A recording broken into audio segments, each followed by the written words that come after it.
Octavio's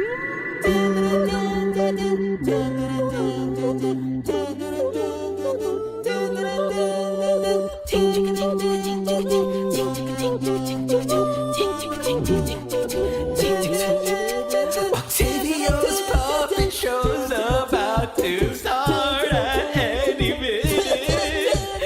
Grab your friends and call your parents, 'cause one thing is for certain.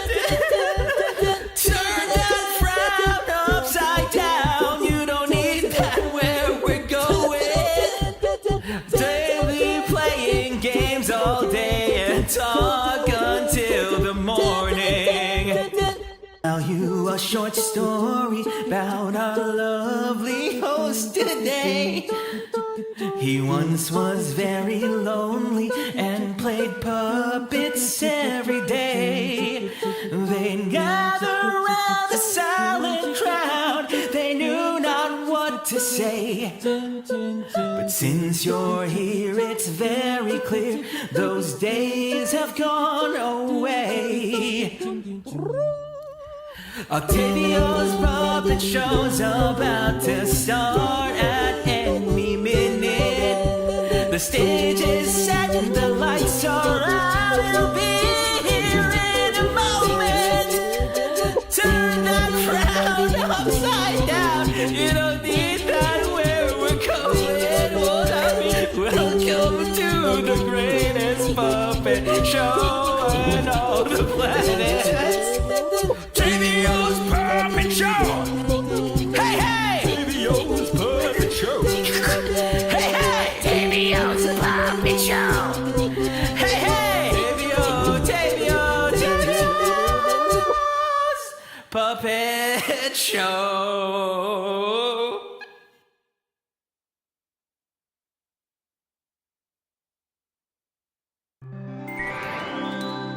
Hello, hello, hello. What's going on? Welcome, welcome. We got double BGM, I think. No? We're single BGM, double BGM. There we go. Hello, welcome, welcome. What's going on? How is you? Hope you enjoyed the Tagalog karaoke. Tagalog karaoke. I am the opulent octatonic You know what?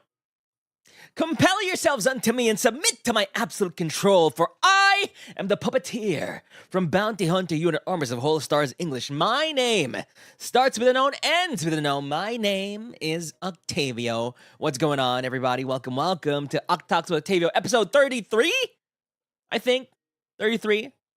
But yeah, this scuffet that you see right now is Evie. They subscribed to Claire DeLune, and therefore they are now gonna stay on my shoulder for the rest of this week. No BGM. There we go. Now we got the BGM. I assume that's a BGM.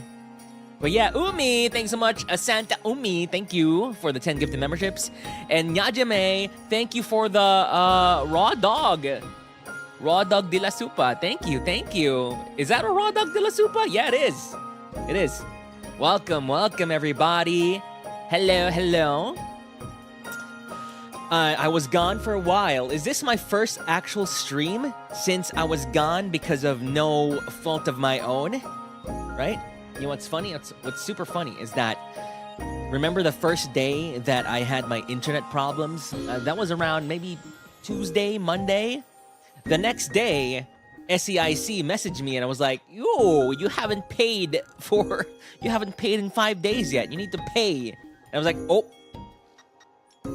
So I paid. But that was not the problem. It just coincided with my internet problem. It just coincided with the freaking thing, okay? BGM's loud. Bring it down, BGM. Bring yourself down. It's been a decade. It's been 6 decades. How do I even stream? Wait, did I not stream elsewhere? Twitch, I stream on Twitch. Oh, Menshi. I stream on Menshi. Yep. I streamed on Menshi earlier. Earlier, we did a body part tier list Menshi.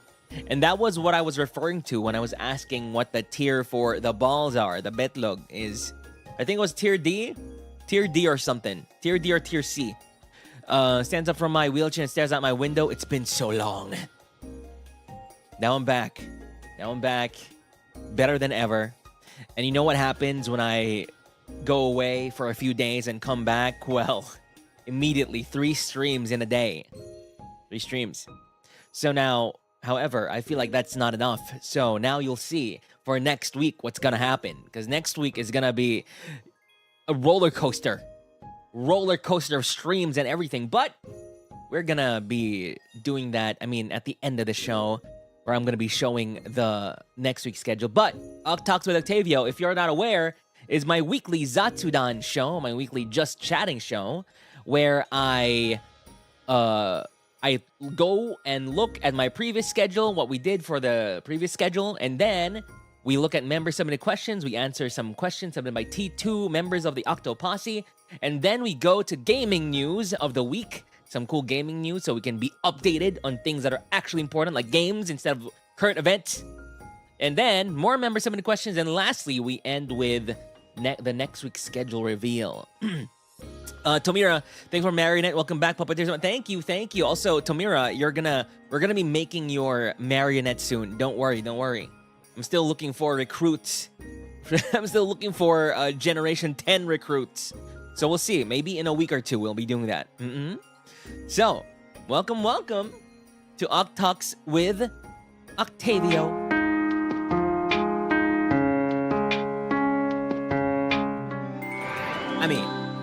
It is that glorious intro that I made from long ago is still persisting. I really need to commission like a cool motion graphics thing for that, but maybe in the future. Like a nice little OcTalks with Octavio logo. Bam, bam, bam, bam, bam. Then like an actual custom OcTalks logo. Bam, bam, bam, bam, bam. OcTalks with Octavio. Something like that. As well as the Octa News. But yeah. I'm glad you enjoyed the Tagalog karaoke earlier. It was crazy. Chat was crazy. Like, literally crazy. Not like crazy as in, ooh, there's a lot of chat. Crazy as in, people were crazy. Especially that Octavio HOLOSTARS channel guy. That was crazy. Yeah. Thanks. Intro's very glorious. Crazy. I was crazy once. They locked me in a room. And they let you out. Or they gave you a laptop to watch OcTalks with Octavio. Yeah, kind of freaky. Chat reflects streamer. Damn. Also, shout out to translator, Violent Flame. Thank you for translating, even though I pay you an exposure. So, thank you. All right. Let's go and check out the previous week's schedule. This OcTalks might be a bit short because we don't really have anything to talk about the previous schedule. There really is nothing. Because of my internet woes, but let's still talk about it. Let's see. Previous schedule. There we go. Look at that. All right. So, what happened last week was on Monday, we did the Final Fantasy VII Rebirth. Oh. What? Oh no, we did the HOLOSTARS 7 Days to Die thing in the morning. Now this was very funny because, of course, this was the first time that the internet people decided to go to my house and fix things. So it was during the 7 Days to Die finale. And unfortunately, it was exactly around 2 hours since from the stream start, which kind of cut my experience of 7 Days to Die short by a lot. Good thing I was still able to come back after that, but basically what happened to my internet at this point was like they said that the line is like broken, like the line that goes outside to the pole is broken, and so they replaced that line and they fixed it. They didn't replace the modem though. They just replaced the line. And to be fair, after that, the internet was working, but I was still getting crashes. I was still getting, like, disconnections. I was loading Twitter, and I was like, oh boy, Twitter isn't loading. It sucks here. But, at least it was up. At least I could watch YouTube here and there. I will never forget the deep voice. Oh, yeah. I did start that stream with a deep voice with -3 semitones. But yeah, they did the internet. The worst thing about them making the internet is because my modem is on top of a cabinet, and this cabinet has a lot of things. This cabinet has a printer with a bunch of papers. It has like a bunch of perfume bottles, some decorations, some picture frames and everything. And every time that they need to go to that cabinet and work with the modem, as well as where the line exits the house on the wall, right? I also need to move all of that. I need to move all that on the floor. I need to move the goddamn cabinet. The cabinet's too heavy if all the things are still inside. So I put out all the things so I'm able to move the cabinet and they can do their thing. So I did that. So my room is pretty much a mess right now. And I really don't want to fix it because it's boring. It's boring. It's a whole chore to do it. So yeah. And you know what? I'm like, and after they did their thing, in my mind I was like, you're not gonna help me put these things back? I put these things on the floor. I remove all my things in a cabinet for you, so you should put my things back. Okay? But they didn't. Of course they didn't. I already talked about this, but one of the guys didn't even tie their shoelaces anymore. They just wore their shoes and just went straight out of the house because it was pretty embarrassing. It was pretty awkward. It was pretty awkward to be like, my mood was really down because I had to remove all the things. And then he was fixing the internet. And I was just, Ay, nako. Ay, nako. Ano ba yan? Hi. Ba't kasi ganyan? Yeah, just not even passive aggressive, like just aggressive. Hi. Diyos ko po. Ba't kasi nasira? Ay, nako. Nagulo pa ang mga gamit. Diyos ko. Active. Yeah, and just sighing and doing...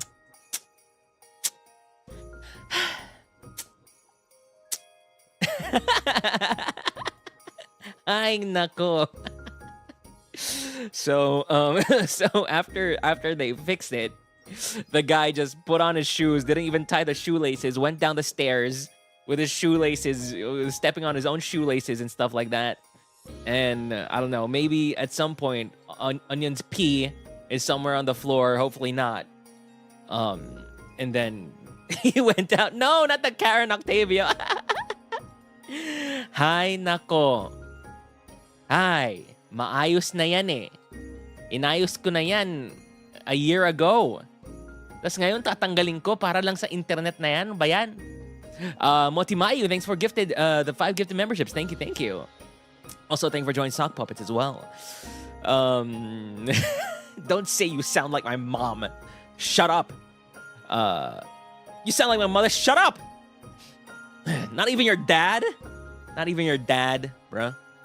So yeah, so that happened. They fixed it. Then I rejoined 7 Days to Die. I really love my time with 7 Days to Die. However, my experience with 7 Days to Die is so cut short. It's so bitin. Hey Grace, this isn't for you, but for the poor SEIC guys' troubles, it's mine now. Screw them. I mean, they're fine, but screw them. Whatever. Blech. It's mine now. Intercepted. So it was I feel like my experience with it wasn't complete. I really want to play more, therefore I am gonna play more, whether it be solo or whether it be if they keep the server running, because that's one of our plans, right? Well, one of our plans when we ended the stream was to have the server open like indefinitely, but decrease the difficulty to probably normal or hard, and then increase the XP gain so that we can get, we can actually get through the game and stuff like that. So that'd be fun. Evie, thanks so much for 5 gifted memberships. Thank you. Intercepted. That's where the friggin' SEIC guy. It's mine. So we'll see. I don't think any progress has been made by that. It's just been proposed by Shinri so far. And it's all in Japanese. I don't understand it. I didn't have time to screenshot and translate. So we'll see. But yeah, so that was Monday, 7 Days to Die. Then Tuesday, we finally played Final Fantasy VII Rebirth, and we finally got to the date. We got to the Gold Saucer date. Now, if you didn't know, Final Fantasy VII Rebirth, a big thing about the game is that for the whole game, you gain affinity points with your party mates by doing their side quests, by talking to them, and choosing like the correct answers to their questions and stuff like that. And the person who you have the highest affinity with, you'll be able to date in Gold Saucer, right? My problem here was I had 3 people that I had the highest affinity with. First was Tifa, which I wanted for the Gold Saucer date. And the other 2 is Barrett, this big guy with a big gun, and Red 13, who is a dog. So I was scared. I didn't want to date the dog or big boy Barrett. I wanted to date Tifa, Cloud, for Cloud, you know? And we were able to do that. Now, one thing I didn't realize is that my internet at this point was hanging on by a damn thread. I remember taking my headphones off and I heard you scream my headphones off and I was confused. What? The Red 13 date went crazy. Apparently my internet was hanging by a thread the whole time. That it kept disconnecting. It probably disconnected like 10 times. It was so annoying because we got like how many? We got like 5 different raids. We were raided by a bunch of different people, including Hazumi, you know, Hazumi the VTuber, Hazumi Eileen, then Reye as well. But then the internet just kept crashing out, kept, you know, disconnecting. And what's funny is that during the whole Tifa date scene, the internet held on. So apparently it was a damn blessing that the internet didn't cut out at any point during the Tifa date scene at all. So thank you, I guess, SEIC, for hanging on. But after that, it disconnected like even more, like 5 times after that, bro. Thank you to your internet. We did not get any. Yes, exactly. Pulled out the soundboard. Yes, we need the soundboard for that. It was a pew, pew, pew, pew, pew, pew, pew, pew. You threatened the ISP. Thank you. They need to be threatened sometimes. Anyway, so that happened, and I think we're only 2 chapters left in Final Fantasy VII Rebirth. And honestly, if the next stream is gonna be an endurance, we might be able to finish it. But I don't know if I want to finish it in 1 stream. I think I'll do it in 2 more streams because I don't really. If I do it in 1 stream, I feel like I'm rushing it. I don't want to rush the end. Yeah, I checked up some like articles or whatever that said how long per chapter, how long to beat per chapter. And I think for the last 2 chapters, it'll take me around 5 to 6 hours for the last 2 chapters. And I don't just want to go through it like completely. We already played for 90 hours. What's a little more, right? What's a little more? And you know what's crazy is I saw earlier on Twitter, Aya Amari, right, from Niji, they finished Baldur's Gate 3 after 10 months of playing. Baldur's Gate 3, I made sure to finish that game before I debuted in HOLOSTARS because I knew it'd be almost impossible to finish that game on stream. That's insane. Are you having a good day, Octavio? Today, Korea's a holiday Chuseok, like Thanksgiving Day. Okay, happy Chuseok Day. Thank you so much for the supa. Thank you. Yeah, she finished it after 10 months of streaming it. So, and I was like, damn. So my 7 months of FF7 is 3 months shy of the 10 months of Baldur's Gate 3. Crazy. So yeah, that was pretty fun. It was great. But yeah, hope you have a good little holiday too. So we did that. 7 Rebirth, great. Then my internet finally gave out. Finally. It was the end of my internet. It was the end. I was gonna stream Sonic Adventure. What's crazy, how long did it take you to finish Baldur's Gate? Probably 100 hours as well. Probably 100 hours. You know, what's funny is that I was very productive leading up to my debut in HOLOSTARS, right? I was making my my Octavio's puppet show intro. I was making some graphics, some videos, planning out my whole debut and everything, and more and beyond. But then I picked up Baldur's Gate 3. Then I was playing 8 hours a day. And my productivity really just decreased, just plummeted straight down for a few weeks there. So, at least I finished it already. At least I finished it. My God. Said they don't need you during the Armors collab. Then his game crashed, right? So yeah. How many hours do you have on Steam though? I'm gonna guess it's the same. I didn't really replay the game. I do want to replay it though as the Dark Urge. The Dark Urge. And now that I know that someone actually has done it on stream for 10 months, now I'm kind of like, maybe I should do it. The Dark Urge playthrough at some point. Yeah. 600, my God. I mean, the game is amazing. So I can understand the 600. So yeah, finished. I was about to stream Sonic Adventure. I was actually pretty excited for this stream because I was looking at pre-chat. And there were some messages in pre-chat that were like, "Oh my God, this is gonna be my first Octavio stream. I can't believe he's playing Sonic Adventure." People are like, "Oh man, some people only go straight to Sonic Adventure 2 and they don't play Sonic Adventure 1. So I'm glad he's playing Sonic Adventure 1." I sounded like Haka for a second there. Oh, I'm Haka. I'm Haka. So I was like, oh damn, okay. So all the Sonic fans are gonna find me playing their game and hopefully loving it. No, I didn't sound like Haka. I sounded like Hakito. Oh, Haka! I am the cutest exorcist. I'm Haka, the Haka. But unfortunately, wasn't able to do Sonic Adventure. Wasn't able to do my body part tier list. Wasn't able to do pretty much anything. Nothing. I had no internet on my computer. I did have internet on my phone. And that's basically what I did the whole day. Just scrolling on the phone. TikTok, YouTube. Twitter. Gmail. And stuff like that. And also, however, the good thing about it is I got a lot of time to play Final Fantasy VII.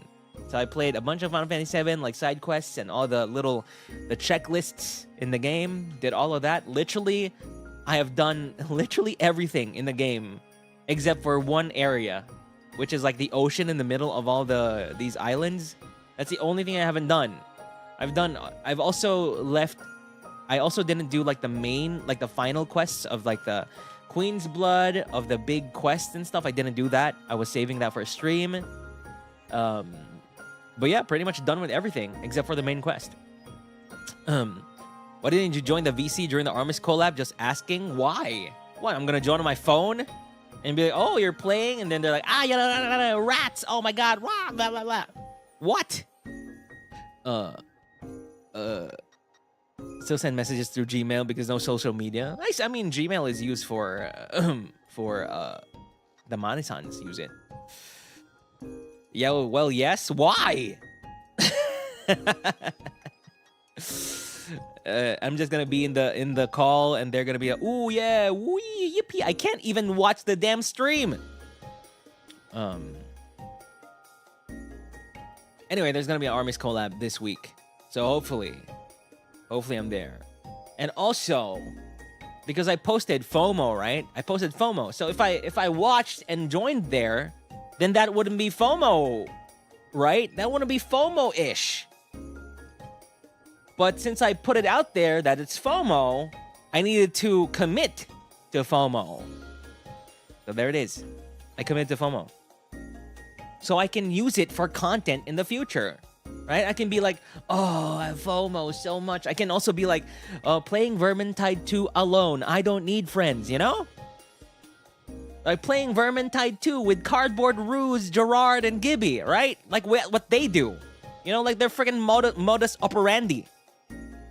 Right? Like, oh, I'm playing alone, haha, ooh, woe is me. And people like, oh, poor Gerard, oh, poor Ruse, oh my god, the rest of Armis are assholes. You know, I can do that too now. See? See? I can do that too. Next week, Vermintide 2, alone. I'm not even gonna join any voice chat so they can't join me. Yep. I'm gonna play at like peak SEA hours and when I know Gerard isn't home. So I can do it. And I can act all, oh no, where's Armis? Oh, I'm playing this game alone. I don't have, you know. Big brain, big brain.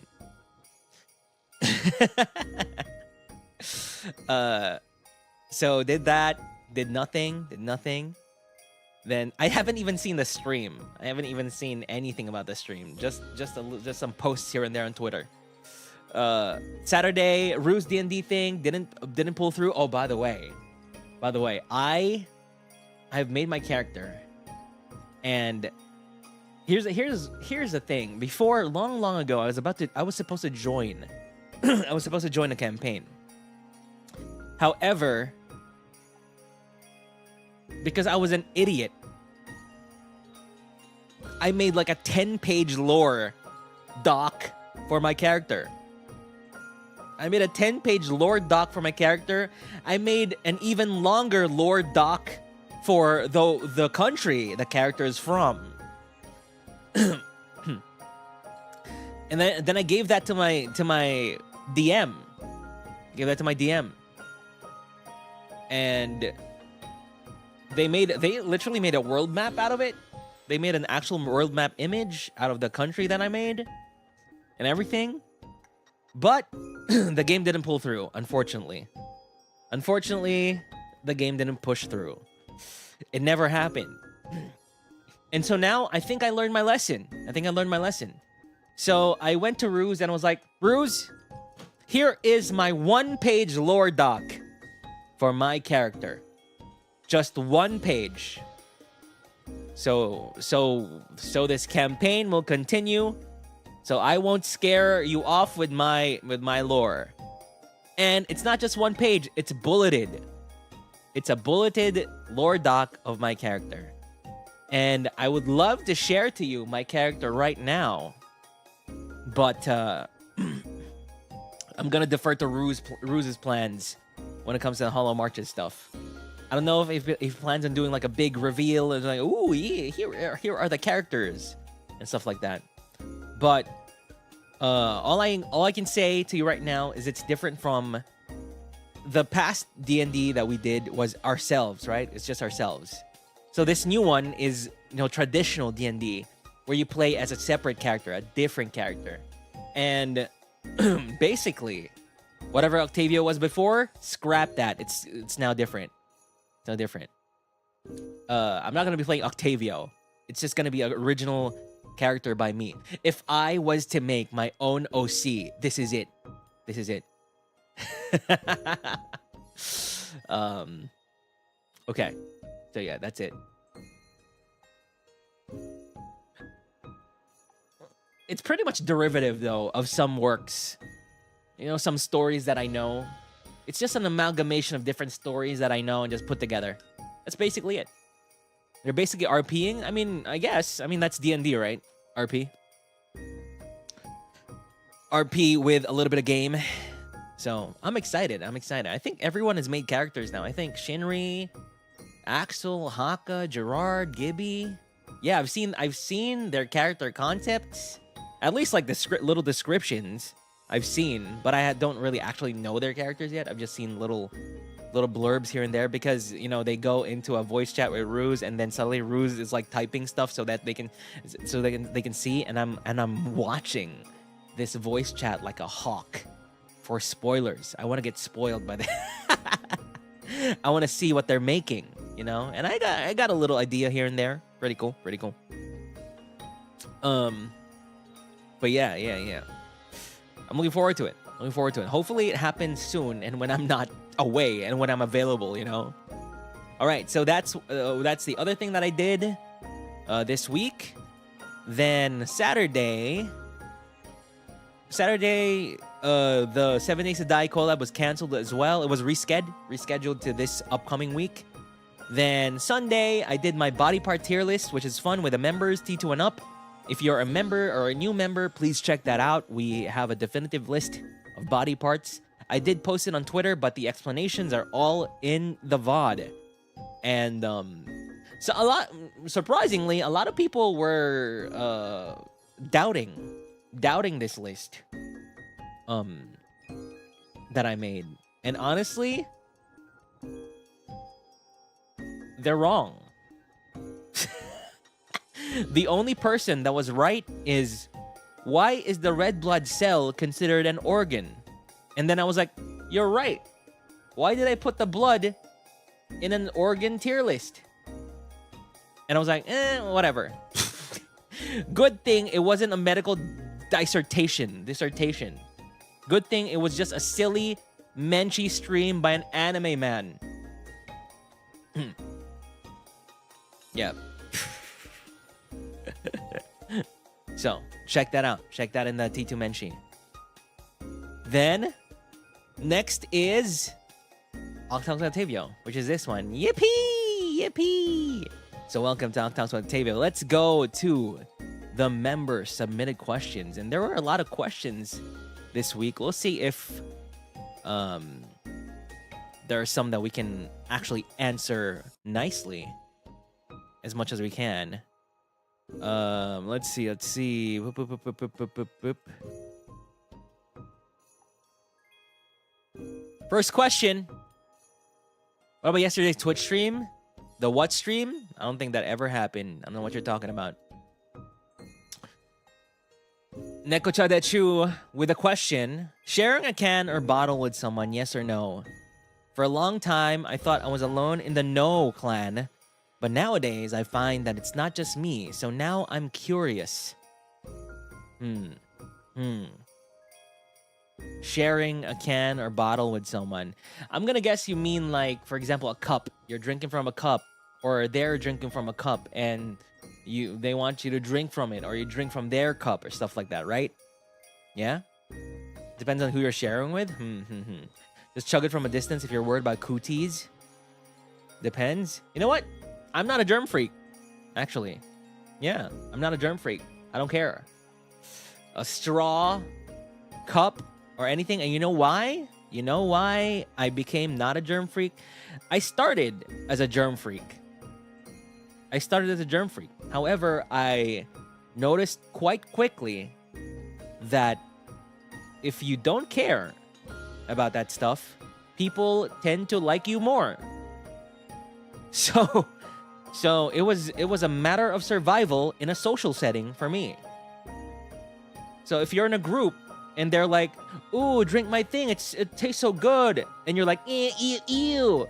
You know, you already create like a distance. You already create like a barrier, right, between your friends. I mean, quote unquote friends and stuff like that. Yes, the need to be liked. Exactly. Stop psychoanalyzing me. So I'm like, whatever. I'm gonna drink your saliva. Not really. I mean, the saliva on the side of the cup or whatever, if it's there. Not the actual. Oh my God. No. Not the actual. No, I can't do that. Nope. I kiss my homie, so I'm not a germ freak anymore. No. It's the cup thing. You know, you're sharing a cup. Of course, it's there. Doesn't matter how much unless you put alcohol on it, it's still there, right? So sharing a bottle, I don't care. Share a bottle. Look.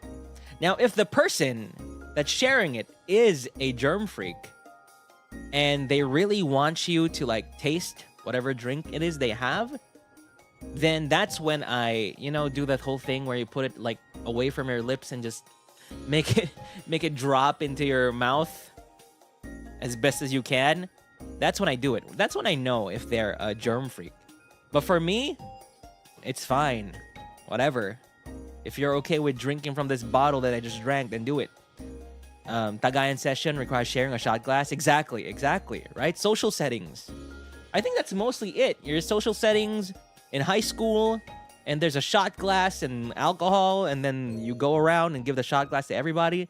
If you're a little annoying little piece of S, and then you're like, ugh, no, ugh, then people won't like you.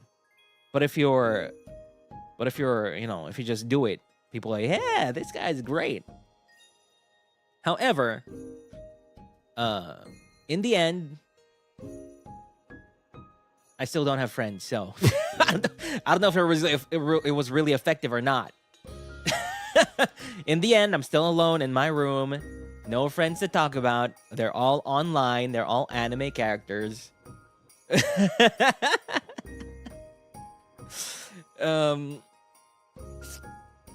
anxiety got worse ever since the pandemic, so I'm very conscious of sharing a cup with someone. True, that's true. The times are different now, of course.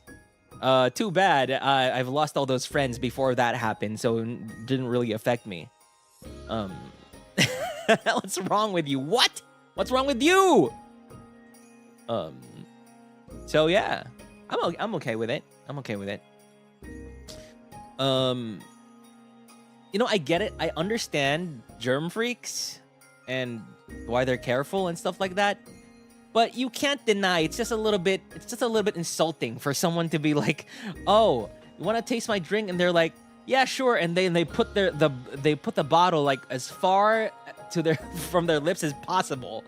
And they're like and they're trying to make it shoot in their mouth.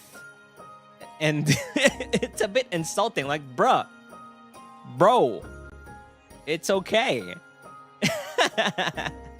Actually, now that I think about it, did I ever have a moment like that with the Armis and Tempest boys in Japan? Was there ever a time that we... Oh, I think I drank from Ruse's melon soda. I think I tasted Ruse's melon soda. Oh yeah, I also shared a drink with Flayon. Flayon drank from my cup of the Tifa drink.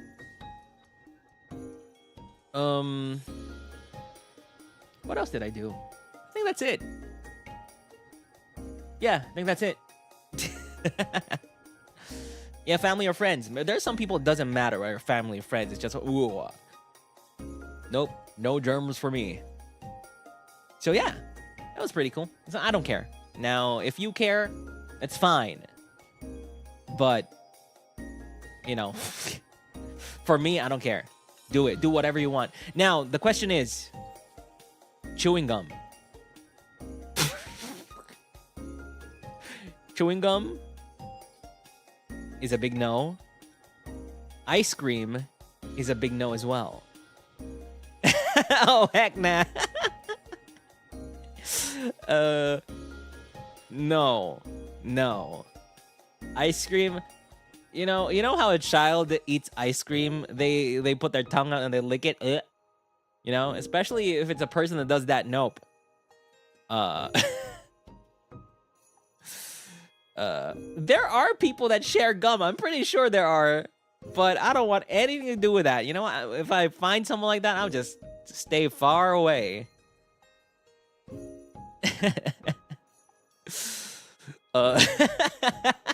Unchewed gum, right? Well. No. Chewed. Is that their love language? Sharing chewed gum? Whew. Okay. Big no.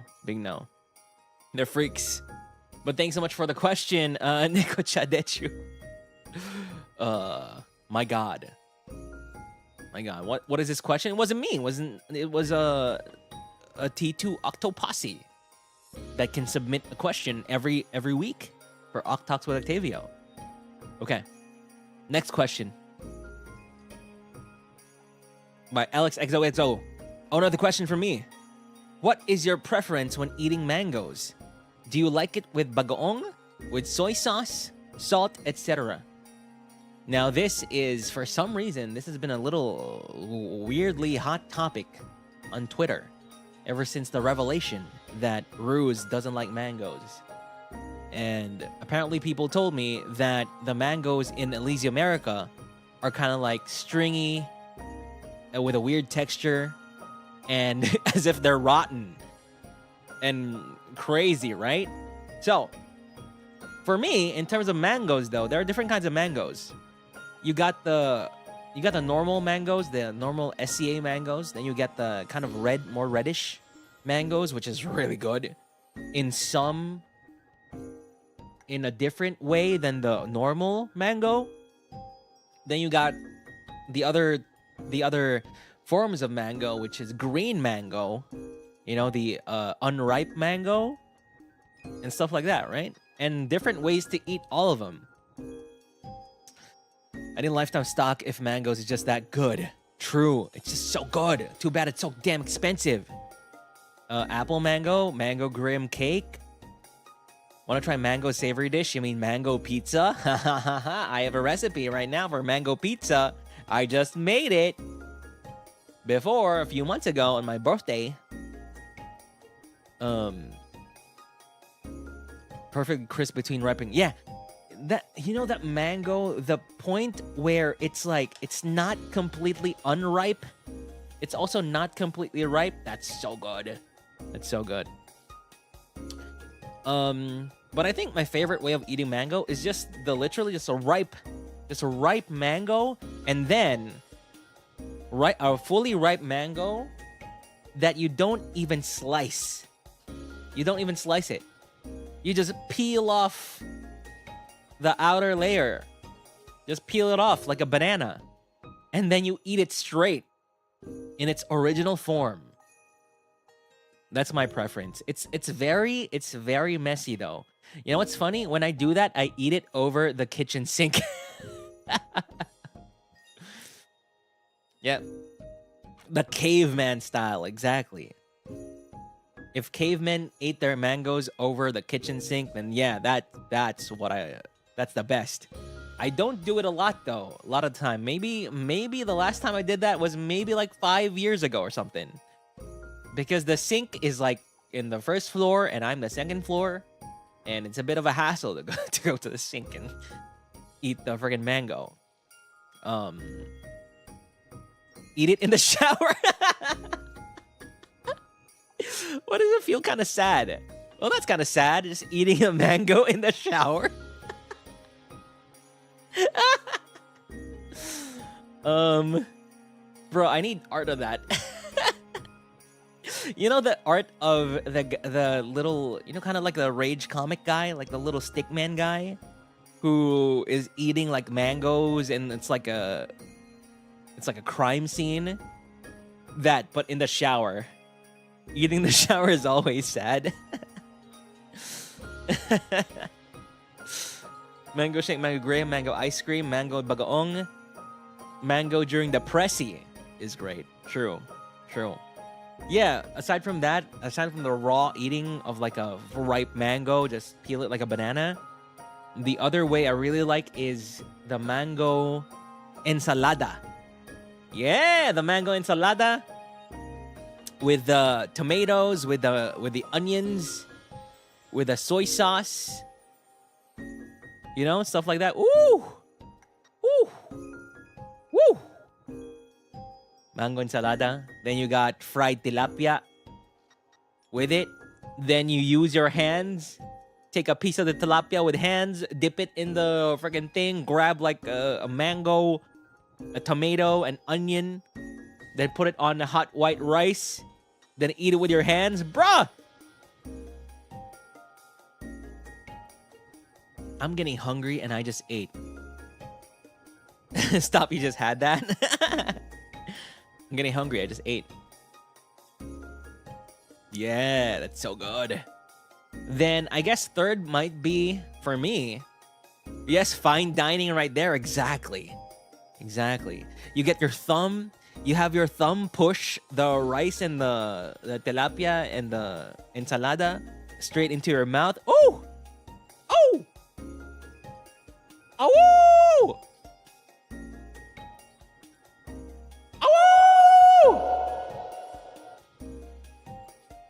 You know? Yeah. And is in wolf mode. Then after that, it's honestly, I think the third top 3 for me is peach mango pie. Peach mango pie from Jabuli. Hell yeah. Large peach mango pie from Jabuli. 3, please. You know? You have one for breakfast, lunch, and dinner. Yes. Yes. The peach mango fry from Jabuli. Peach mango fry. I keep saying fry. The peach mango pie from Jabuli. Hot is a different experience than a peach mango pie where it's kind of warm and lukewarm or like room temp. It's really good. They're different and they're both equally good. Oh. Jabuli 3. Yes, the pack. Exactly. Mango fries. Mango pizza. Mango pizza is, I still need to refine my mango pizza thing because my recipe for mango pizza still isn't on par with the mango pizza of my childhood. Right? I still need to that is literally the first version of the mango pizza, and I'm still on my journey of finding how to make that mango pizza into the mango pizza of my childhood.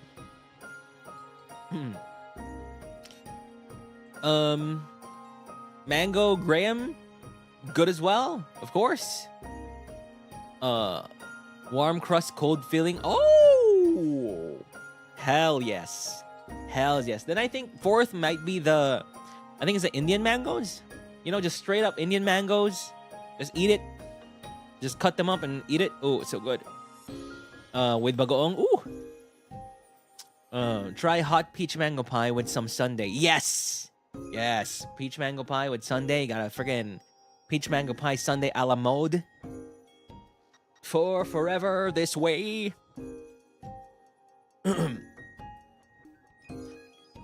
Trying to unlock the mango pizza taste from childhood. Yes. What? What if all my Octa Kitchen streams are just me trying to find the best mango pizza? Trying to make the best mango pizza. It's just straight up an obsession. It's an obsession for the mango pizza of my childhood. Childhood when I was 23. Sinigang when? We'll see. Pag nakaluwag-luwag, gawin ko yung sinigang na yan. Pag nakaluwag-luwag. Pag naka-LL.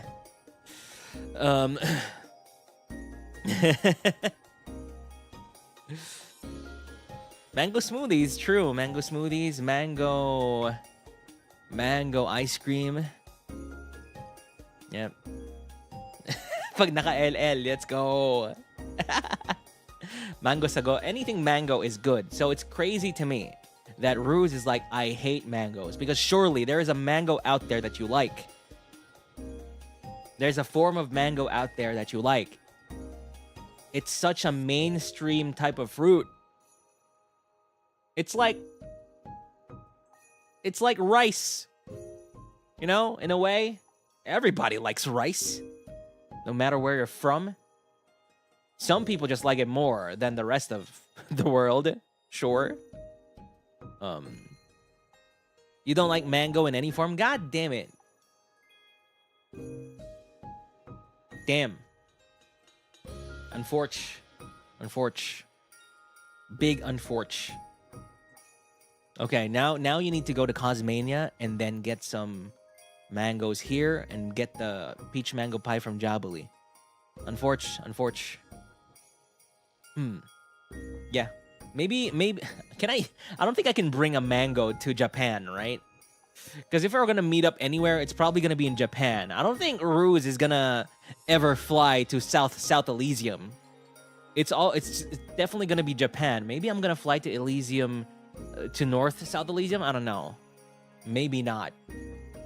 But maybe Japan. I don't think I can bring anything. I can bring dried mangoes to Japan, but it's not the same. It's not the same as actual. Wait, aren't there mangoes in Japan? I'm pretty sure Japan mangoes are amazing as well, right? For sure, everything in Japan is amazing. For sure, the mangoes are incredible as well. Now that I think about it, I've never seen Japan and mango in a sentence together. It's probably super expensive. Japan mangoes are good too, but it's expensive. Surely the Rusaders can fund Ruse's Japan mango journey. Surely, right? Come on. Come on, Rusaders, do it. Do it.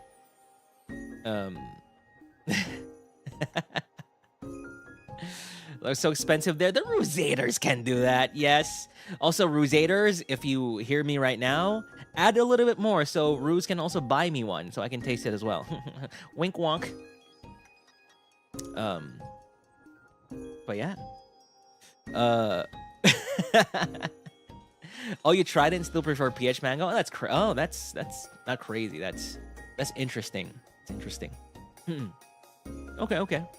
Thank you, Rusaders, for giving Crimson Ruse a Japan Mango Fund +1. +1.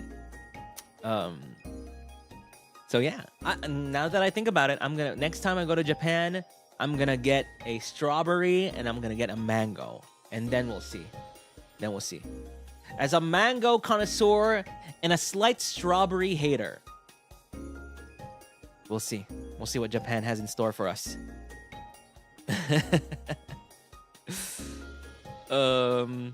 So, thank you for the question, Alex. The mango question. Let's see. Let's do maybe 2 more. We can do 2 more. Hopefully, I don't share some secrets, some spoilies in here.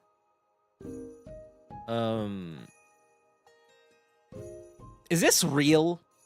Is this real? Submitted by Twiorsh. Slight hater. It's slight hater because the fruit itself kind of sucks.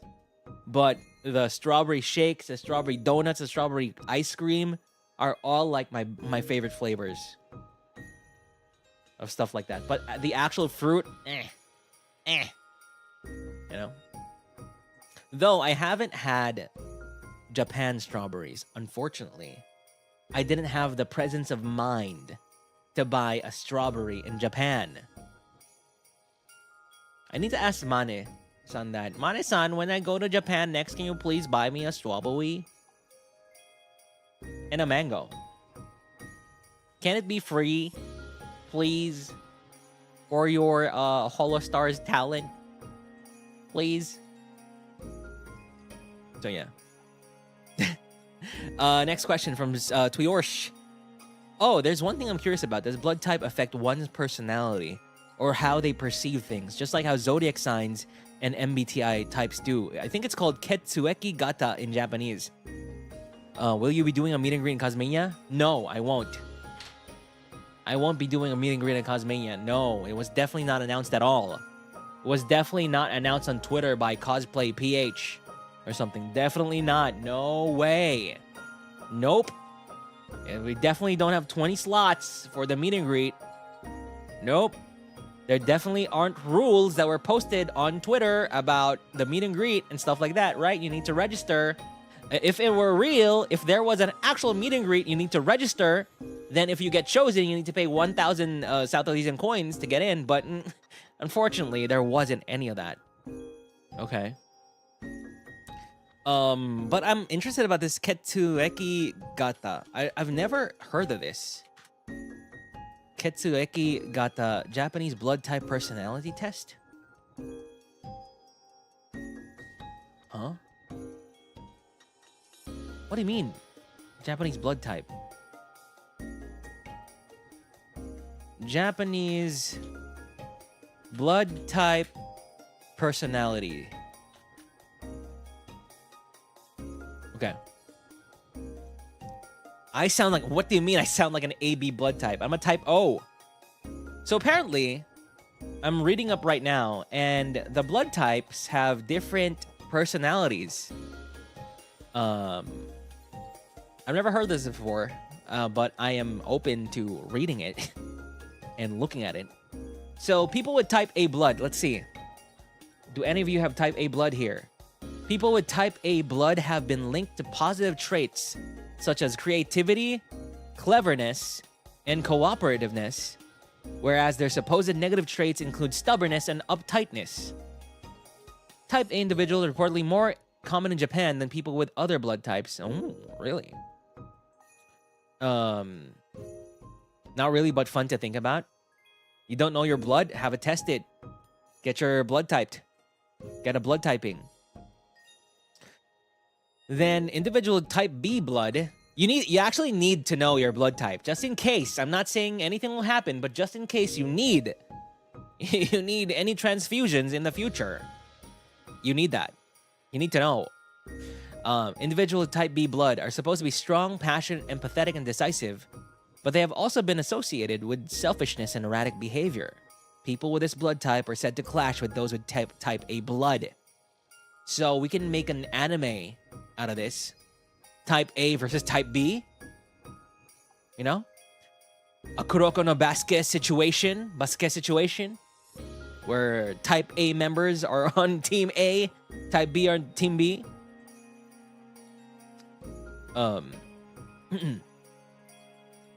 Ma'am, what type are you? You're my type.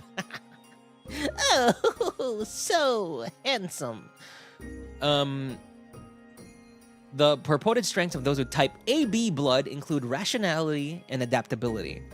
But their weaknesses are said to be indecision, criticalness, and forgetfulness. So this is what you think I am? AB? It already has an anime blood types? No way! No way. This blood type is largely viewed as having characteristics of both type A and type B. Because this blood type is rare, the people of it are heavily appreciated in Japan. So, they appreciate people with this blood type, meaning they're rational and adaptable, but they're indecisive, critical, and forgetful? Okay, sure. Then, type O people have been linked to characteristics such as confidence, determination, resilience, and intuition. But they are also supposedly self-centered and unstable. This is me. This is type O. Right? Confident, determined, resilient. I'm from South Elysium. Resilient, intuitive, but self-centered and unstable. It's perfect. Type O. I don't know why you thought I was indecisive, critical, and forget. That works as well. Maybe I'm type ABO. Yeah, O is pretty cool, I think. Yeah. How about you guys? Does this describe you? So this is basic. So the most common blood type in the world is O. Type O. Bro, lore? You're getting some friggin' blood lore here now. Church of O. Ooh, wink wonk. So meaning most people in the world are unstable. It makes sense. It makes sense. Just like my ISP, yes. Unevenness blood starts with an O. It starts with and ends with an O. Okay, have a fun day at work. Have a fun day at work. They said it was O, but now it says A. So checks out. Positive, negative types of blood. That's linked to your RH. Your rhesus. What was that? Rhesus something. RH. RH negative and RH positive. RH factor is a protein that can be found on the surface of red blood cells. If your blood cells have this protein, you're RH positive. If your blood cells do not have this protein, you're RH negative. And the problem here is when, for example, you get pregnant and the baby in your uterus has a different RH factor than you, the mother. And they can possibly clash and cause problems, if I remember correctly. Yep. That's what happens. It's an RH incompatibility. Reese's Puffs. Yeah. And is a condition that develops when a pregnant woman has RH negative blood and the baby in her womb has RH positive blood. If the mother is RH negative, her immune system treats the RH positive fetal cells as if they were a foreign substance. Then the mother's body makes antibodies against the fetal blood cells. Was this in Cells at Work? Was this an episode of Cells at Work? Come on. These antibodies may cross back through the placenta into the developing baby. They destroy the baby's circulating red blood cells. I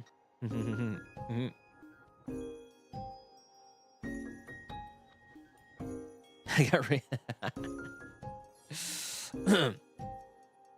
So yeah. Too dark. Too dark.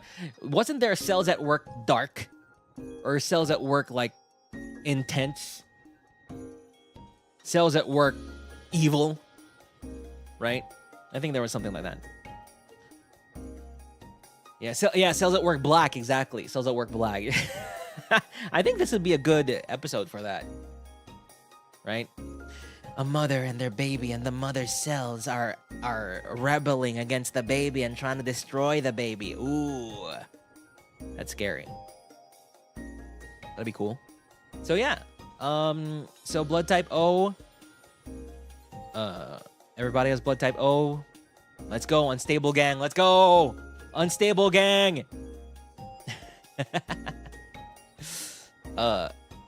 Okay. Let's see. Next question. Let's do one more question before we move on to the news.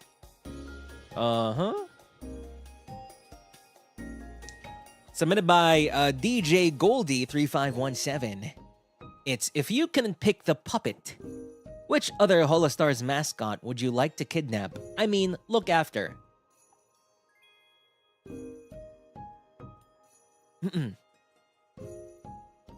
Phantom, of course. Phantom! Right?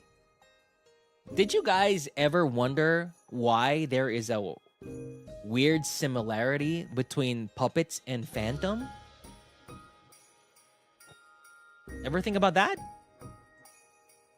Huh? Maybe there's something there that we just don't know about. Even I don't know about that, but I really don't want to do anything with Phantom at all. I don't really want to do anything with Phantom at all. Phantom is kind of... It scares me. But I know for sure there's something there. But I'm not willing to find out. Maybe someone will find out. Who knows?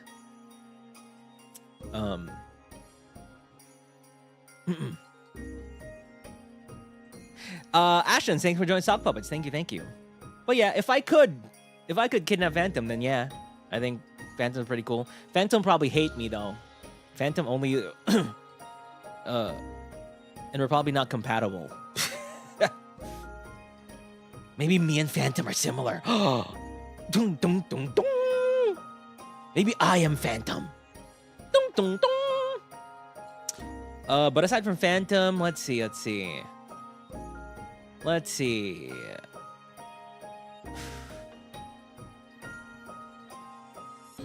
Puniko would be great, right? Puniko, I think. They're kind of huggable fish. That's pretty cool. Are you gonna say there's some dark freaking lore to Puniko as well, bruh? Is Puniko gonna eat me alive? What's going on here? No, they're just an eepy little fish, right? Huh? You're Phantom of the Opera. Puniko's chill. Okay, thank you. Puniko isn't gonna turn into a friggin' is gonna turn into the Dragonite. What was a big ass dragon Pokemon? Isn't gonna turn into that, right? Oh, from a Magikarp? Doesn't the Magikarp like evolve to something? Magikarp is also a fish, right? Doesn't it evolve to something scary? Yeah, Gyarados? Don't tell me Puniko is gonna turn into Gyarako and eat me alive. Yeah, I think Puniko would be great. They're also a fish, and it'll be funny to just hug a fish outside of the water and just keep it there, and then kind of gasp for air, you know, and then put it back, and then pick it up again. That'd be cute. Yep. Fish. So yeah, I want to kidnap Puniko. What in the paño is this? But thank you so much for the question. Thank you, thank you. Wait. DJ Goldie 3517. Thank you. All right. And so now we move on to, oh my god, we're finally here. We're finally here at Octa News. No. There we go. This one.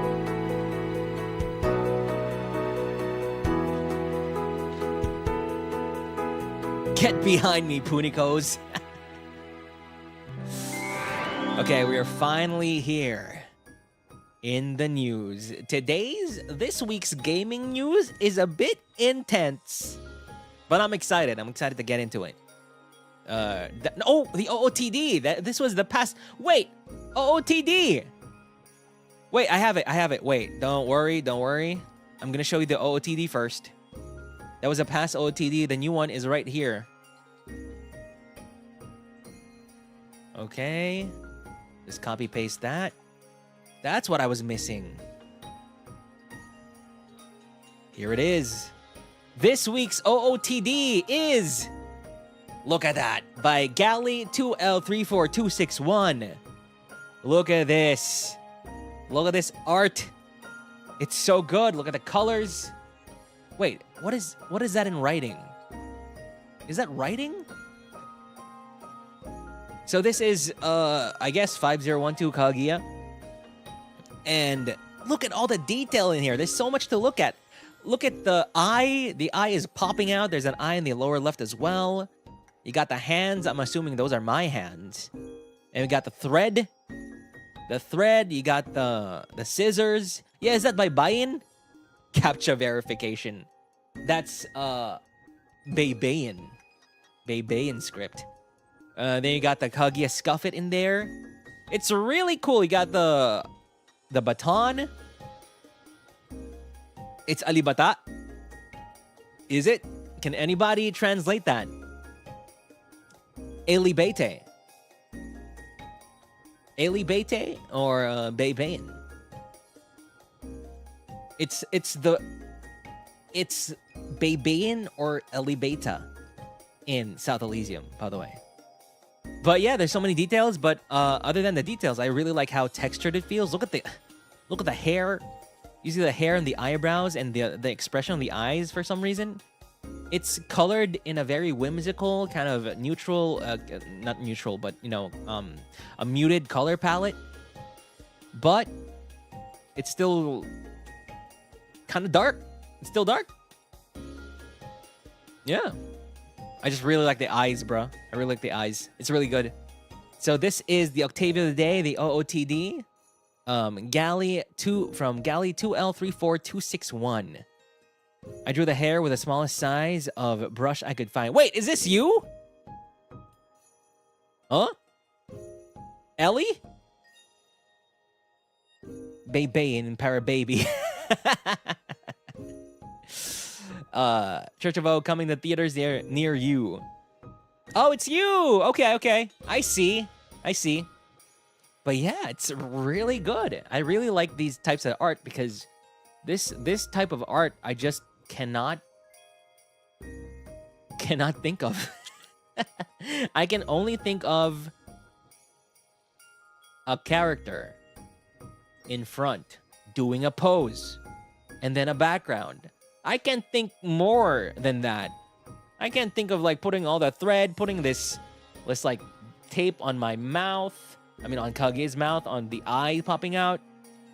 The Beibein. Yeah, it's really good. It is like a poster. Yeah. So Ellie, thanks so much for making this art. You made the Octavio of the day. Thank you. And we can go on to the news. All right. Now, for the news. 1 second, let me just copy. We got a few news pieces before the main news, right? Actually, can I pee? Can I pee, chur?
Yellow. I mean blue, I guess. Thank you for the blue, the water super. Thank you. And also, Tuyors, thanks so much for the gifted membership. Thank you. All right, where are we? Where are we in this crazy world that we live in? All right, there we go. Okay. All right, let's go to the news. So for the news, copy paste.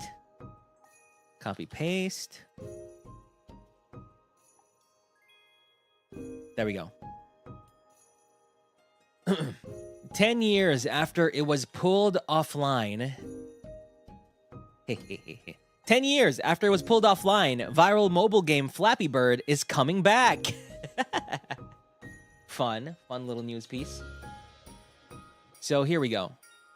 This is from IGN.com. Mobile video game phenomenon Flappy Bird is set to return 10 years after its creator pulled it offline. So in 2014, the Vietnam-based developer Dong Nguyen shocked the gaming world when he pulled viral hit Flappy Bird from the App Store and the Google Play Store at a time when it was making tens of thousands of dollars a day.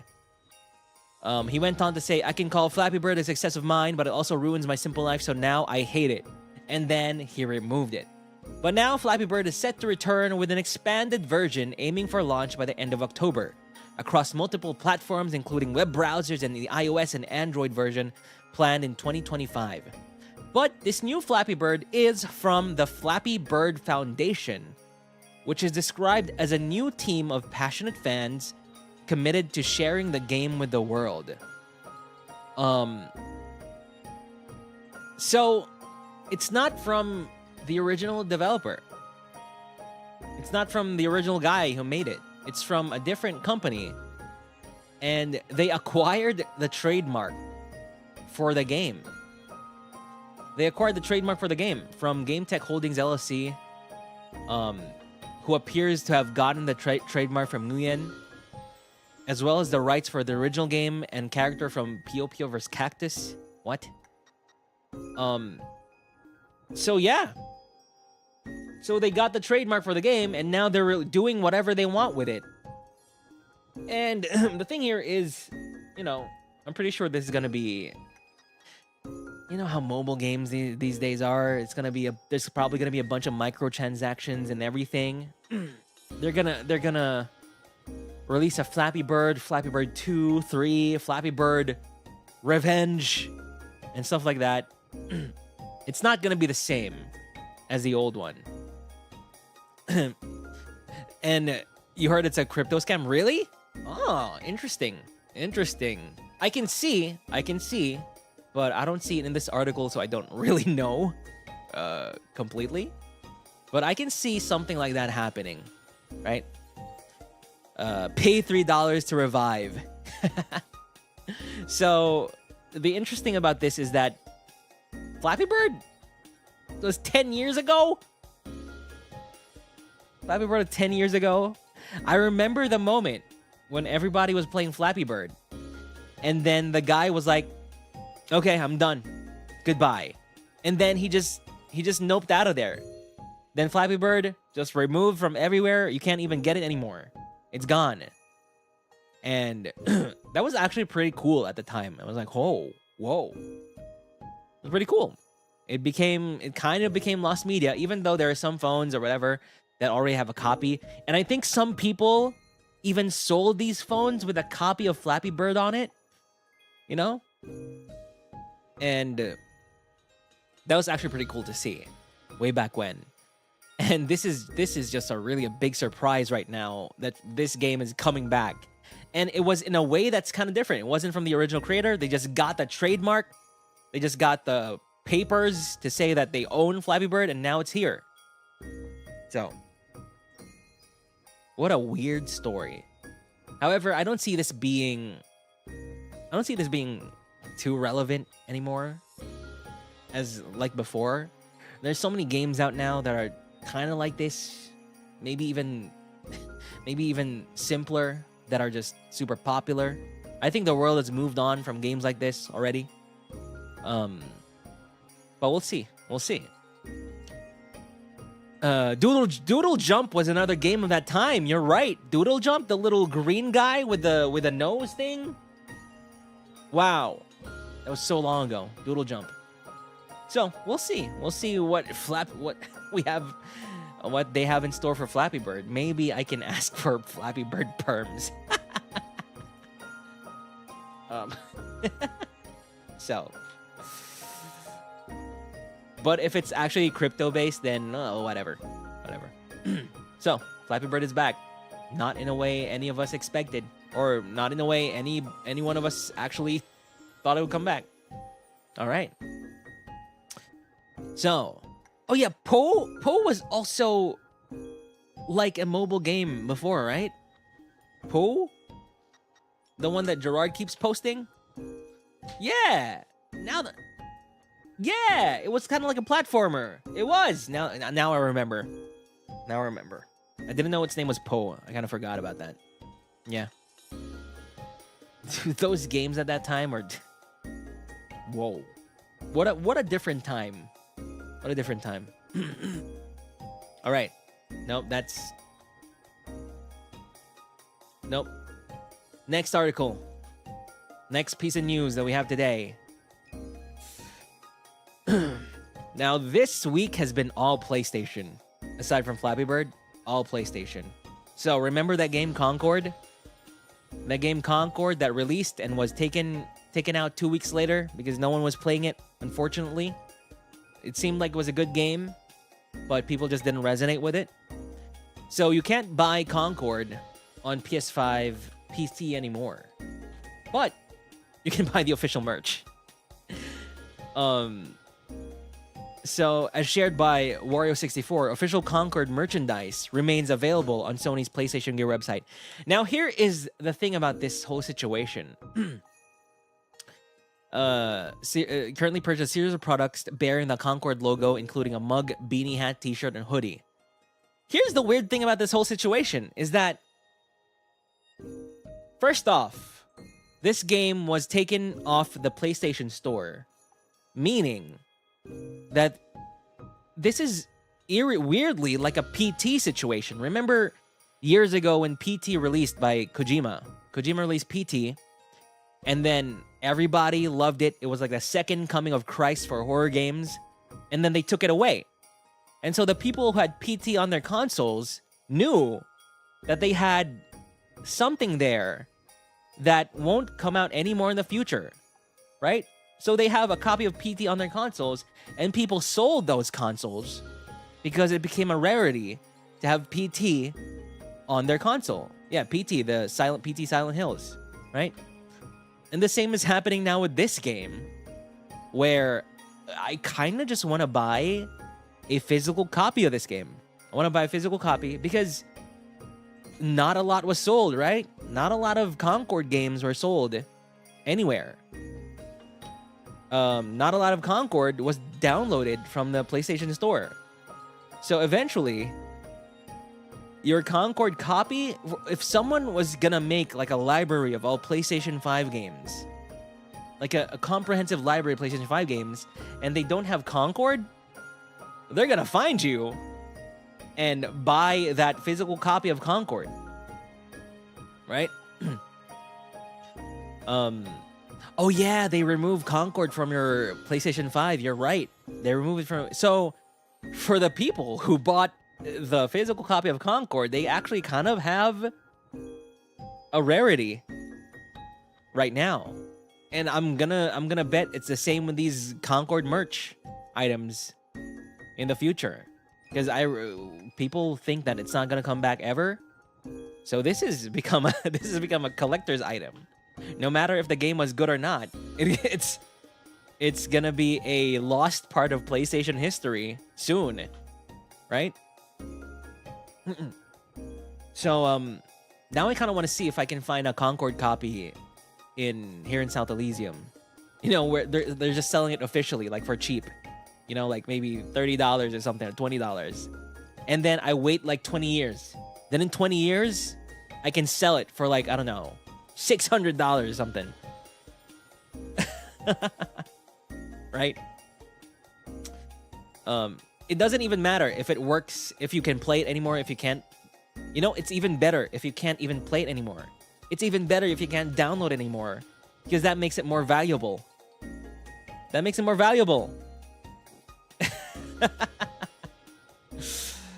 I'm trying to imagine all the games like before the internet, before we actually like had backups of games, before we could copy games or something like that. Imagine all the just off, you know, just released games in different regions that are just gone today. You know, I'm pretty sure there are a lot of games that are like that. They're just gone. You can't find them anymore. But some rich person somewhere in Lazy America, just in his collection, has a copy of it. That's pretty cool. That's pretty cool. So, as time goes on, I'm pretty sure this rarity, Concord, even if it was a bad game, not well received, it's gonna become very, very valuable at one point. I feel like. We shall see. They literally only sold... How much did they sell? I think they sold like... I think they just sold... I'm not sure if I remember. I remember reading, but they sold like 25,000 copies or something like that. So there are literally just 25,000 copies in the wild. The popular games sell like millions of copies, if I remember correctly. I'm not sure. Yeah, just 20,000. That's rare. And who knows how many people just threw away theirs. Just throw away theirs. So if you have an unopened, sealed copy 20 years from now of this game that PlayStation will hide from history forever, ooh. Yeah, they made 1 million sales. The problem is PlayStation doesn't make games that sell 1 million.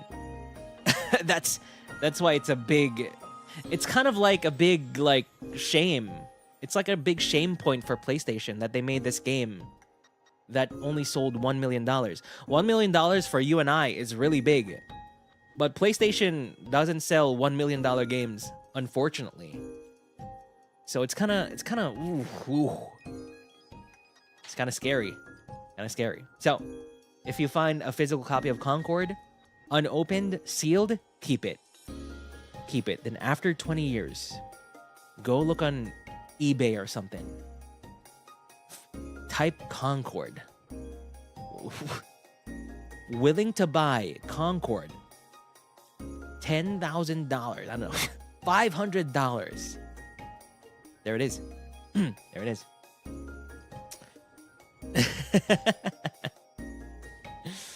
All right. Now we go on to all that time, right? Just for $500? Sure. Okay. I mean, fine. You paid $20 for it. You sell it for $500 in the future. Easy money. Maybe you really needed that money. You know? Who knows? We'll remember you when you were rich. Okay.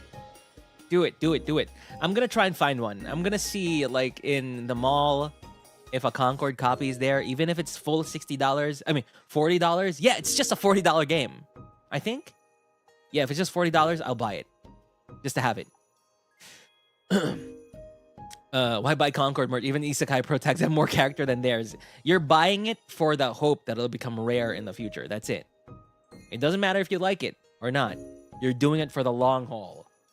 Stonks. Exactly, stonks. All right. So next article. The meat of this week's OcTalks and the meat of most of this week's news. PS5 Pro announced. Costs $700 and out in November. Right? Pre-order from 26 September.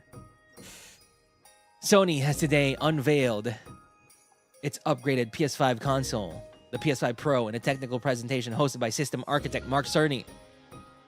The enhanced system will cost $699 USD. And also, interestingly, costs $699 in pounds? And releases on 7th November 2024. The video unveiling the console can be rewatched. It ships without a disk drive. but you can buy the detachable disk drive option Sony offers. It includes a 2TB SSD. So it has the big three stuff: a larger GPU, advanced ray tracing, and AI-driven upscaling. So GPU has 67 more compute units and 20% faster memory. Enables up to 45% faster rendering for gameplay. Has advanced ray tracing and AI-driven upscaling. And it looks like what you see here. So, this is the belle of the ball. The belle of the ball this week. And PlayStation 5 Pro finally announced a big $700 for it. And in order to play your physical games, you need to add $80 on top of it, making it a whopping $780. And if you see also, it's even more pricier in Japan.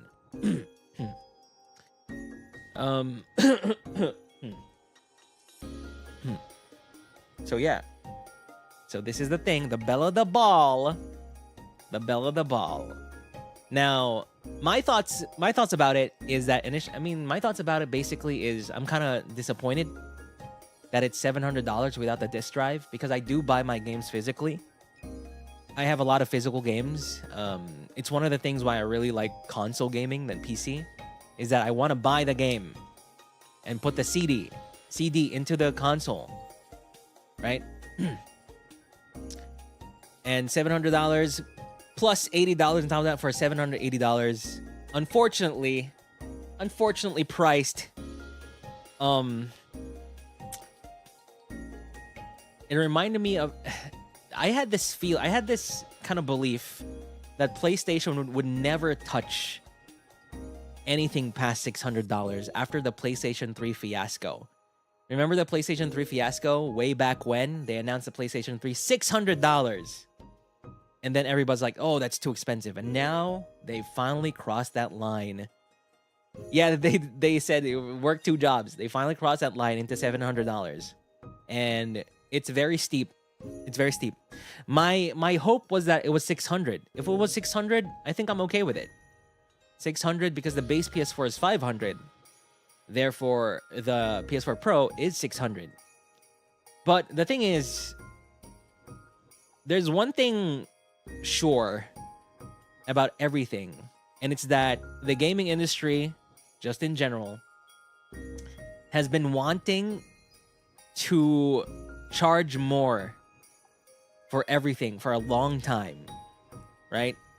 We're seeing it little by little these days with AAA games costing from $60 to $70. But I think we all know is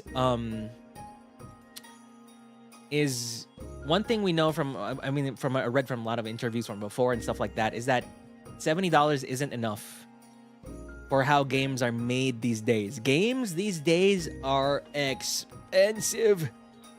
They're expensive. The way games are made these days are insane. You got hundreds and hundreds of employees making better and better looking games. And honestly, $70 really isn't enough. For example, GTA 6 is releasing soon. I mean, they probably have the headroom to just charge $70 for it and call it a day, because they know they're gonna make like billions on that. But the GTA 6 is not gonna be as big as GTA 5. You know, it's not the amount of money they spent isn't gonna be the same as GTA 5. For GTA 5, they asked for $60. So why is it that a bigger game with a bigger scope and more money put into it should be expected to sell also at $60 again, or $70? You know, that's kind of like the argument here. It's like we are not paying enough for these games, because these games are bigger, more involved than ever before. But for the past like generations, we've just been paying $60 per game, no matter what kind of game they're making. Yeah, the base game would be $100. Maybe. You know what? If GTA 6 charges $100 for the game, there's still gonna be millions that are gonna be buying that game because it's GTA 6.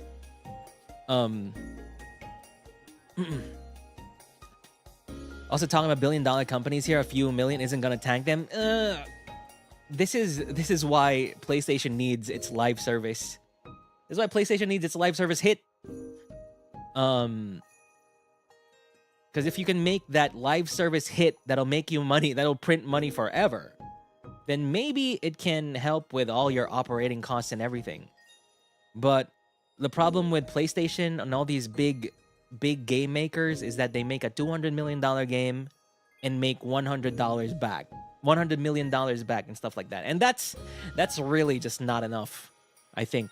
I feel like if you're gonna make a $200 million game, you sure as hell want to sell like more. But there's always gonna be a cap for single player games, and that's why all of them are chasing live service dream. But the thing is, for this PS5 Pro, I think we are probably at the end of this thing by Sony where you know how the consoles are like from the PlayStation, all the PlayStations have been subsidized by Sony, right? You know, the final price that we get, they sell these consoles at a loss. And I think with the PS5 Pro, we're finally at that point where if they're selling this at a loss, it's not much. Maybe they're making profit of this now. They're done with that, right? They're now gonna start charging for what they think their product is worth, and with profit in mind as well, and not just subsidizing that. Unfortunately. Switch game costs around $50, but I usually just buy secondhand for around. That's why Switch is playing, Nintendo is playing a really great game right now, where they really don't need to be in like the bleeding edge of gaming, of graphics and everything like that. They can. What is that game they're making right now? The one with Zelda, the one where you're stacking beds on top of you're stacking beds to get over guards and stuff like that, right? Nintendo is smart for doing that, for just not chasing the bleeding edge of technology, of games and everything, and just going at their own pace, you know? So they don't need to like inflate the cost of them making games, and they can sell millions and millions of copies and make a good profit off them. However, for the rest of us, PlayStation, Microsoft, and stuff like that, it's a bit different. It's a bit different of a beast. And the worst thing is they can't back out now. They can't back out now. Now that they've made stuff like friggin' Last of Us Part 2, Horizon, and all of that, they can't just be like, okay guys, our next games are gonna be Yakuza level graphics and stuff like that. They can't anymore. They can't. It's hard. It's a hard situation. For PlayStation in particular, it's just gonna be more and more better. Hopefully they stop being all, oh, let me see all these pores, all these hair strands. Hopefully they stop that. But they can't go down now. They can't just be like, okay, we're gonna pare down all the graphics of our games. No more. We're gonna go back. All of our games are now just Astrobot. I mean, it looks great, but it's not like, you know, it doesn't look like Last of Us, you know? So maybe this is the point that we're in, where PS5, PlayStation is now kind of Apple-ifying themselves. You know? You know how Apple is? Apple just makes a phone every year with some upgrades here and there. They've taken away the sticker now. They've taken away the stickers now. But they charge whatever the hell they want. And now that the PlayStation is at this point where they don't even need to be super competitive with pricing anymore. Now we're here. Yeah, because it's clear from, there have been weird statements recently by PlayStation who was that? There was one of their Japanese heads. They said like they have an IP problem. IP problem meaning their original IP. You know, kind of like in Nintendo words, that's Mario, Zelda, and stuff like that. And they have an IP problem, and they're focusing on making more IP. And in some way, they kind of want to be, you know, like Nintendo, like Disney, in some way. And in terms of hardware, I think they kind of want to be like Apple. That's what they're trying to do now, I feel like. Because they now have the power to be that. They have the power to start being that now. That unfortunately their biggest competitor, you know, the Xbox, kind of fell off a little bit because of some decisions here and there. So now they just have the power to do whatever they want. And they aren't even directly competing with Nintendo because Nintendo is literally on its own lane. Nintendo has its own lane. It's doing its own stuff, whatever.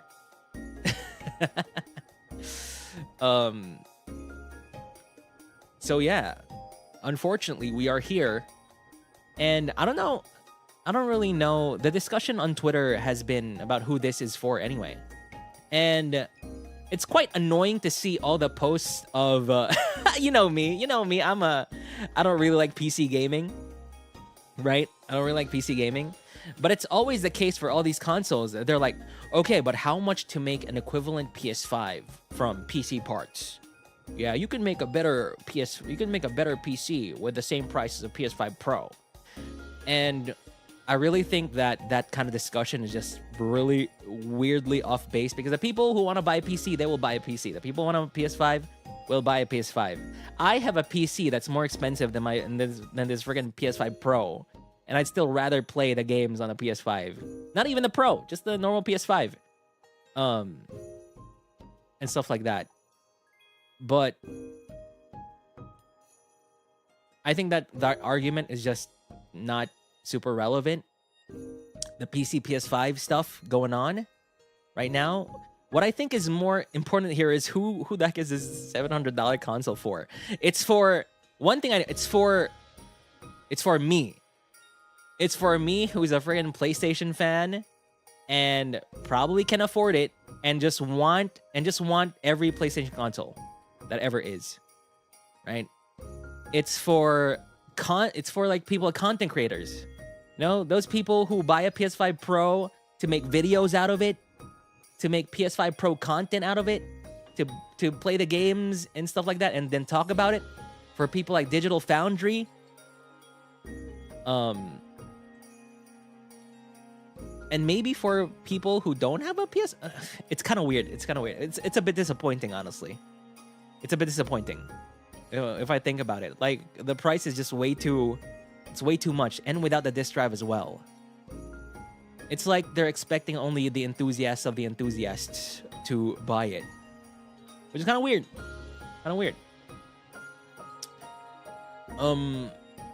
I also saw this article where they analyzed that this will sell just under what the PS4 Pro sold. The PS4 Pro sold like 14 million units, and they expect the PS5 Pro to sell around 10 million units. And honestly, if that's the goal, I feel like they can get to that goal. 10 million PS5 units. As you can see here from this next article, there's a next article here, right? And you'll see that there is no matter what people on Twitter say, there is a market for this. And this will still like fly off the shelves, no matter what people say on Twitter. No matter how many PC people convince you to get a PC instead. Look at this. Prospective PS5 Pro buyers cause disk drive to sell out. And you know what? I also immediately tried to look for disk drives once I saw the news. Because I'm literally the demographic for this. I'm literally the target audience for this. So if you were looking for who the heck is this PS5 gonna appeal to, I'm here. It's me. So disk drives sell out. Could be scalpers. You're right. It could be scalpers for sure. But it's not just scalpers. There's literally me. There's literally me. I went to Shoppo. I went to Lazodo. I went to Dodoblutz and tried to look for a disk drive, and I saw one. And I think I'm gonna buy it to get ready. Yeah. Yes, sirree. So we exist. We exist. So apparently the disk drives have been getting sold out. And I saw on Twitter a bunch of people are posting their disk drives on Twitter and be like, ha, I bought a disk drive. I'm ready. You know? I'm ready. So here it is. We're here. We're here. We'll see. We'll see. Honestly, and it's also crazy that the first stuff that they showed to kind of show off the PS5 Pro advancements was Final Fantasy VII Rebirth. Of course he used Final Fantasy VII Rebirth to demonstrate it. Of course. Hello. Me. Big Final Fantasy fan. Hi. What's going on? Although the presentation they did was definitely... I definitely didn't like the presentation they gave. Did you see that? The 19-minute video? 9-minute video? 19-minute video? It was just... The first game they showed was like The Last of Us Part 2? Remastered? I'm like, what? Come on.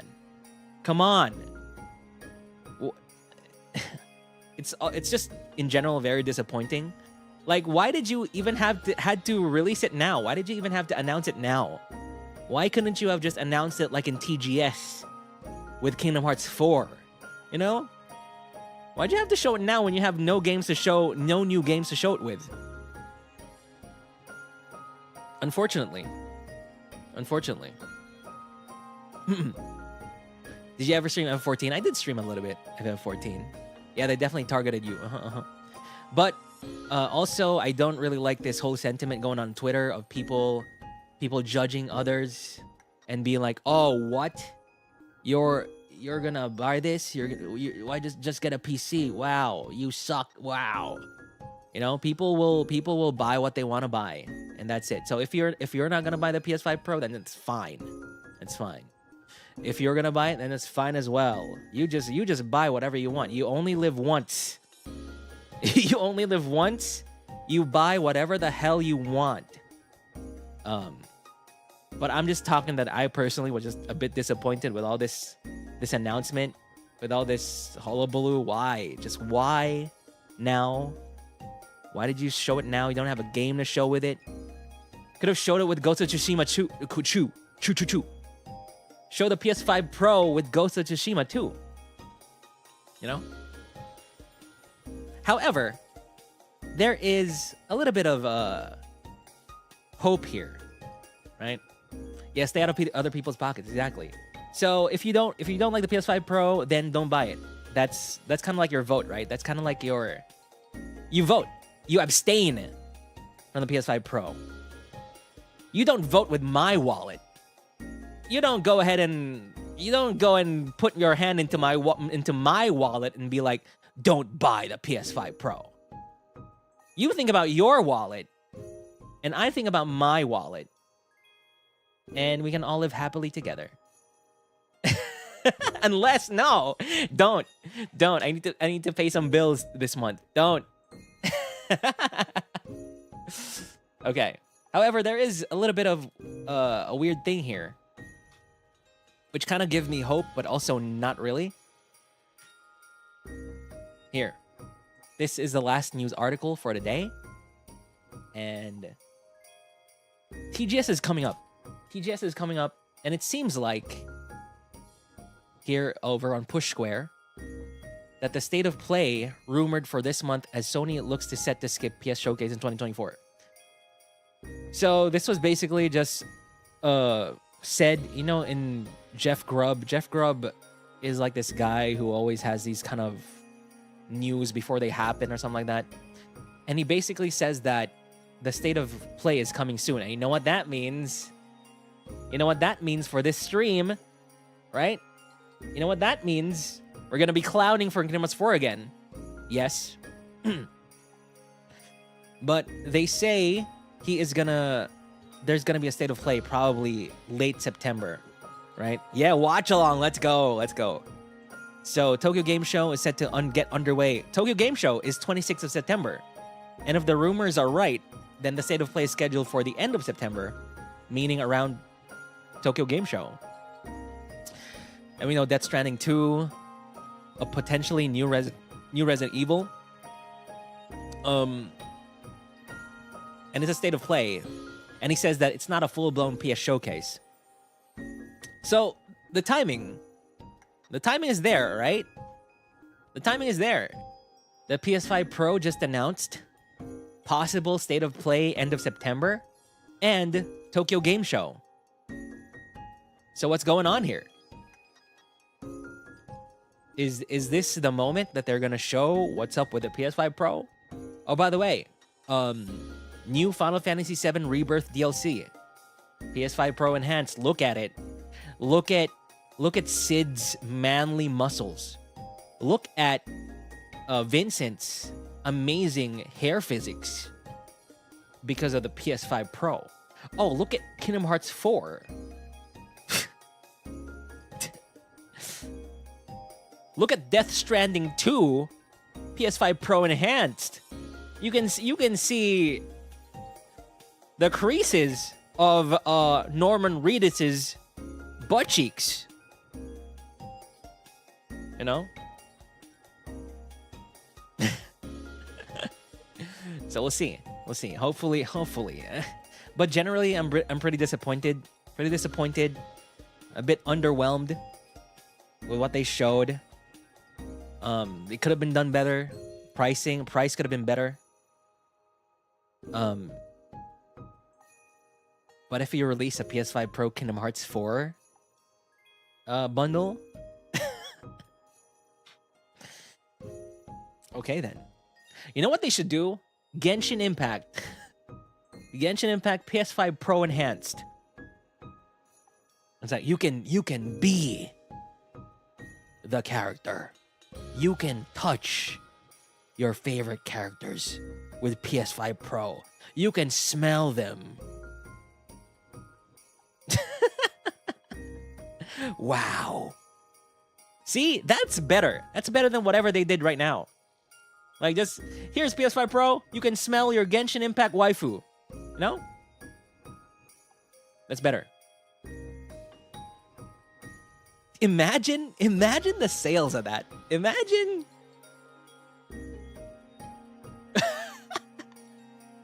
Imagine. Now we have to buy the headset? No, the PS5 Pro is the headset. Ugh. Kind of hate it. But you know, what if you can smell your waifu? Smell Tifa. Smell Vincent. Smell Sid. In Final Fantasy VII.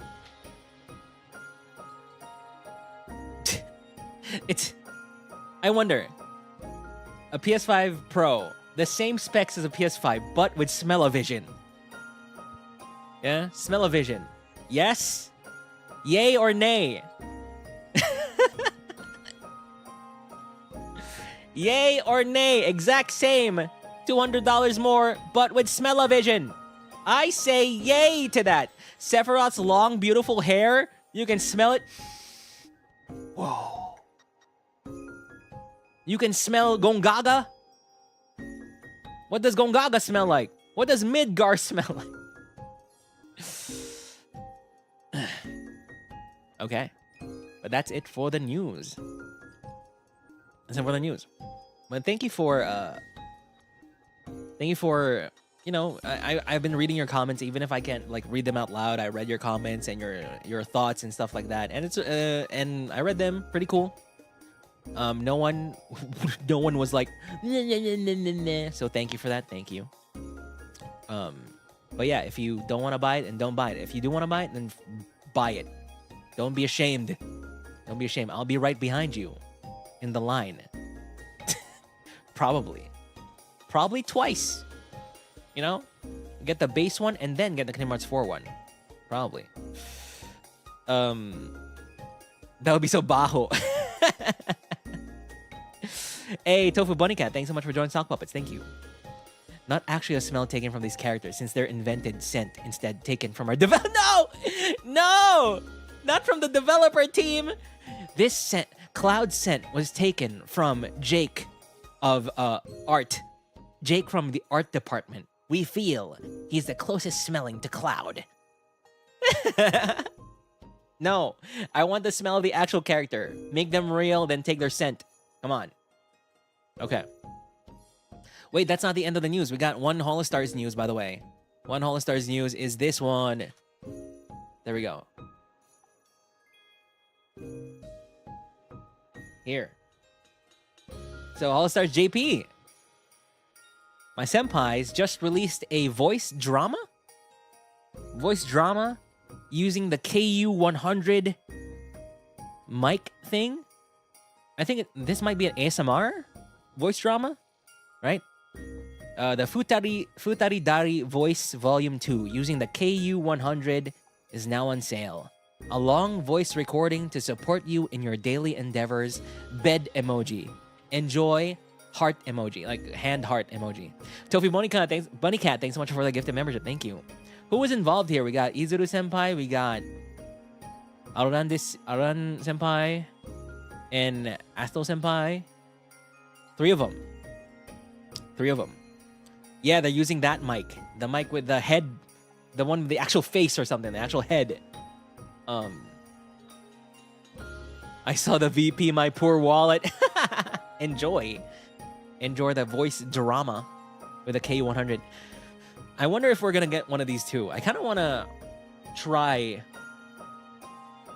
one of those, you know, those kind of mics. The mic where it's the ears. I want to try one of those mics, but not do the typical ASMR kind of stuff. And also not do the other side of the, not the other side of the thing where you just scream into the mic. I don't want to do that as well. I just want to do something else. You know how, you know that video, that very early video in YouTube, in the YouTube, early YouTube, where it's the barber cut 3D audio thing, and they were cutting your hair, and then it was my first kind of experience with 3D audio. So that's crazy. Yeah, the OG ASMR, yes. The one you were just talking, they were just talking to you, and they were like using the scissors left and right. Just stuff like that. Yeah, none of the extreme stuff. But I wanted, or maybe something in lore or whatever. I'm not sure. I'm not sure. Yep. Something like that. I don't want to scream into the mic. Ex Machina, thanks so much for joining Finger Puppets. Thank you. Cadaver dissection ASMR video, and you're the cadaver. Like you're the head of the cadaver. Yes. Something like that. Probably something like that. Just actual like role play in a weird situation. A weird situation role play. If that makes sense. Breaking your limbs one limb at a time. Crack, crack, crack. What is that? Oink, oink, no, no, no, no. What is that? What are you doing? What are you saying? What do you mean, oink, oink, no, no, no, no? Huh? Oink, oink. I'm freaking ASMRing. Oink, oink. Oink, oink. No, no, no, no. Oink, oink. No, I haven't seen the ASMR. No, I haven't seen it. Actually, I actually haven't listened to an ASMR in my life aside from that barber cutting one. Oink, oink. No, no, no, no, no, no. So, yeah. Maybe I'll listen to this one. Oh, wait. The ASMR that I listened to, Bunny Garden. Yes. Yes, but we don't talk about that. It's unarchived. Okay. Bunny Garden. So, that's it. Go check that out. The link is... I already sent the link, right? Anyway, one more link send. There it is. Go check that out if you're interested. They're great. They have great voices. They're great voice actors as well. And they use a KU100. So that's going to be pretty cool. All right. Let's do a few more questions, and then we can move on to next week's schedule. Why are we already 2 hours in? I told you earlier that I wanted this to be a little bit shorter, but oh well, here we are. It's still always gonna be more than 2 hours. Okay. Okay. Next few questions.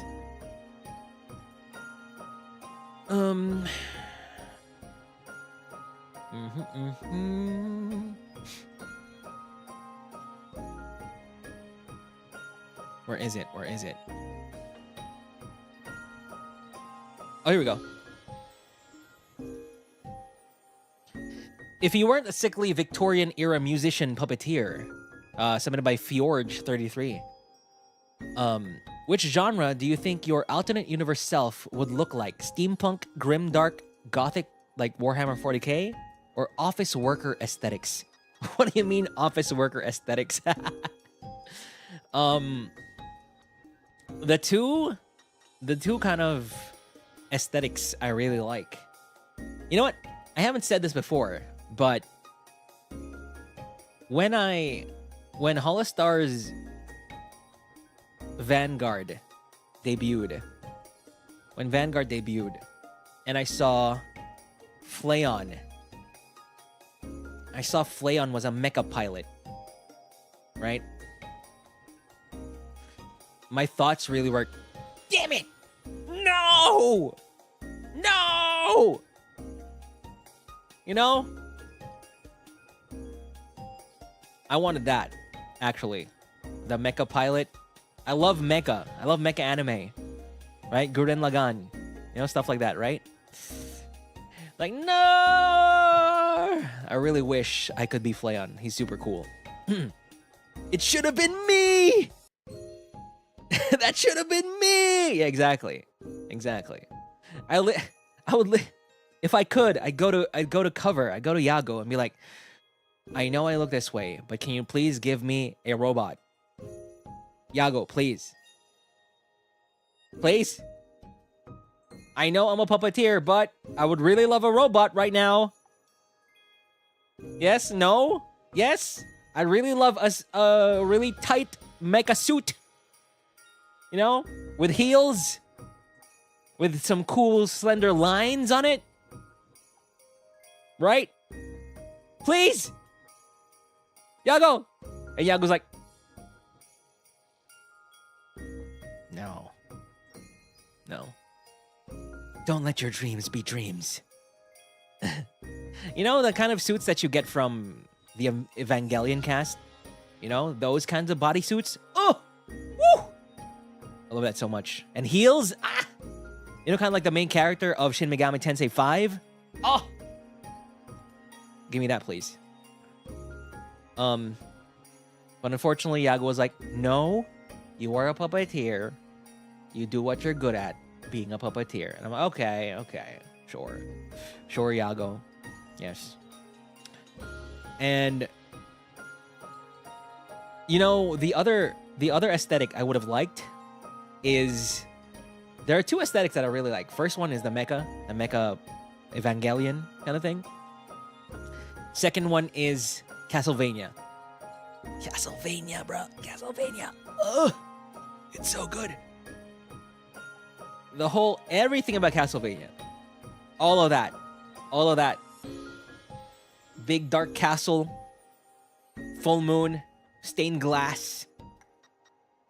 You know, Alucard. Whatever he is. Ooh. I think I can get pretty close to that. I think I'm getting pretty. I think that's not far from what I can tap into. But yeah, that type of aesthetic, the Castlevania aesthetic. I don't even know what it's called.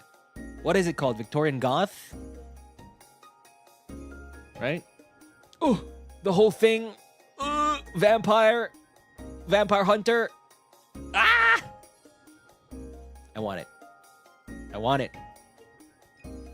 I can still be that. In a way. Just kind of spin a little, spin my strings in some kind of way. Yeah? Halloween idea. Yeah. Yeah, so those are the two main aesthetics I really like. The mecha stuff. Because the thing about mecha stuff is they can easily go into horror. Mecha stuff is always drenched in religious imagery, and horror. There's horror imagery as well. That's always the case with mecha. It's the same thing with magical girls. You know, they're always some kind of twisted underneath. Magical girls. Then aside from that, Castlevania. Whatever that is. Castlevania. Doppelganger DLC will have that would be the Mecha Puppeteer Vampire Lord. The Mecha Puppeteer Vampire Lord Magical Girl. Yes. All of those combined. Yes, Xenogears, bruh. Exactly. So, Outfit 2. I'm gonna debut Outfit 2. It's a combination of mecha, vampire, magical girl, puppeteer. Let's go. We'll see. Yago's gonna... No. Stick to one. Like, but these... I love these things. No. It's complicated. It's too complex. What else do you like?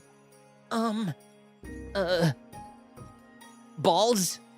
So what? You're gonna add 2 balls to your hair? Like, ugh. What?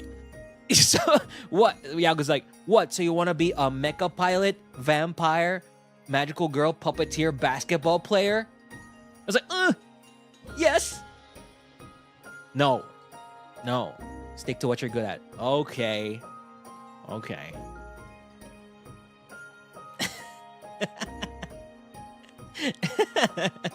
I need that fan art. I need a design with all those elements in it. I don't think it can happen. I don't think it's possible. But who knows? It's just Sailor Moon and Transformers had a baby. That's kind of weird. Sailor Moon Transformers in a Kuroko no Basuke anime. Oh. That'd be so great. Okay. Now the last few questions are Backtavio themed. Now, I'm just gonna answer for Backtavio. You're Backtavio baiting, and I don't like it. I don't like Backtavio baiting, okay? I'm just gonna answer Backtavio. Next question by Eisenor. This one is for Backtavio. See, they're even next to each other on the comment list. Can you describe more of a little lady? Like, what does she look like? Hair, coat, mane, body, and all? Little lady is a horse. It looks like a horse, moves like a horse, neighs like a horse, and just is a horse. It's as big as a horse. It's horse-like. It's very horse-like. Does it moo? No, it neighs. What kind of horse though? Because breed? I mean, I could bring Backtavio in here so we can know its breed, but all I know... Okay, ass horse. That's its breed. Ass horse. It's an ass horse. Okay? It's a pretty cool horse, but I don't know much about horses. So it's an ass horse. Don't Backtavio. Ass horse. Then, Kayakoto, what does Backtavio think of each member of the family, aside from Little Lady? Who is he closest to in the family? Backtavio is pretty much isolated these days. Way back when, way back when, from what I understand, he was a model student. He was very smart. But then, for some reason, he had to go away. And I think I know why, but I'm not going to tell you. Backtavio will tell you. But he went to this place called Los Santos. And apparently went on a life-changing journey there. And he still hasn't told me about the story after Los Santos. I don't know if there's more, but he went there. I don't know if there's a continuation of the story. I need to ask him. Or maybe, like, get it out from him. I don't know. From his memories or something. Kaya, thanks so much for the gifted membership. Thank you.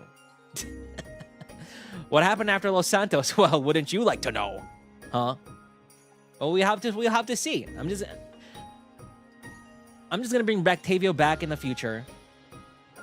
And maybe we can extract more of his memories. Maybe the string that connects this little puppet to the entity that is Backtavio will resonate once again, and we can glean more information about his actual life. I do know bits and pieces here and there, but we'll have to see in the future what happens to Backtavio. Maybe. We'll see. We'll see. We knew all along it's Backtavio. You think? You think it was someone else? You think I ever thought you thought it was someone else? His name is literally Backtavio. Come on. Come on. Come on.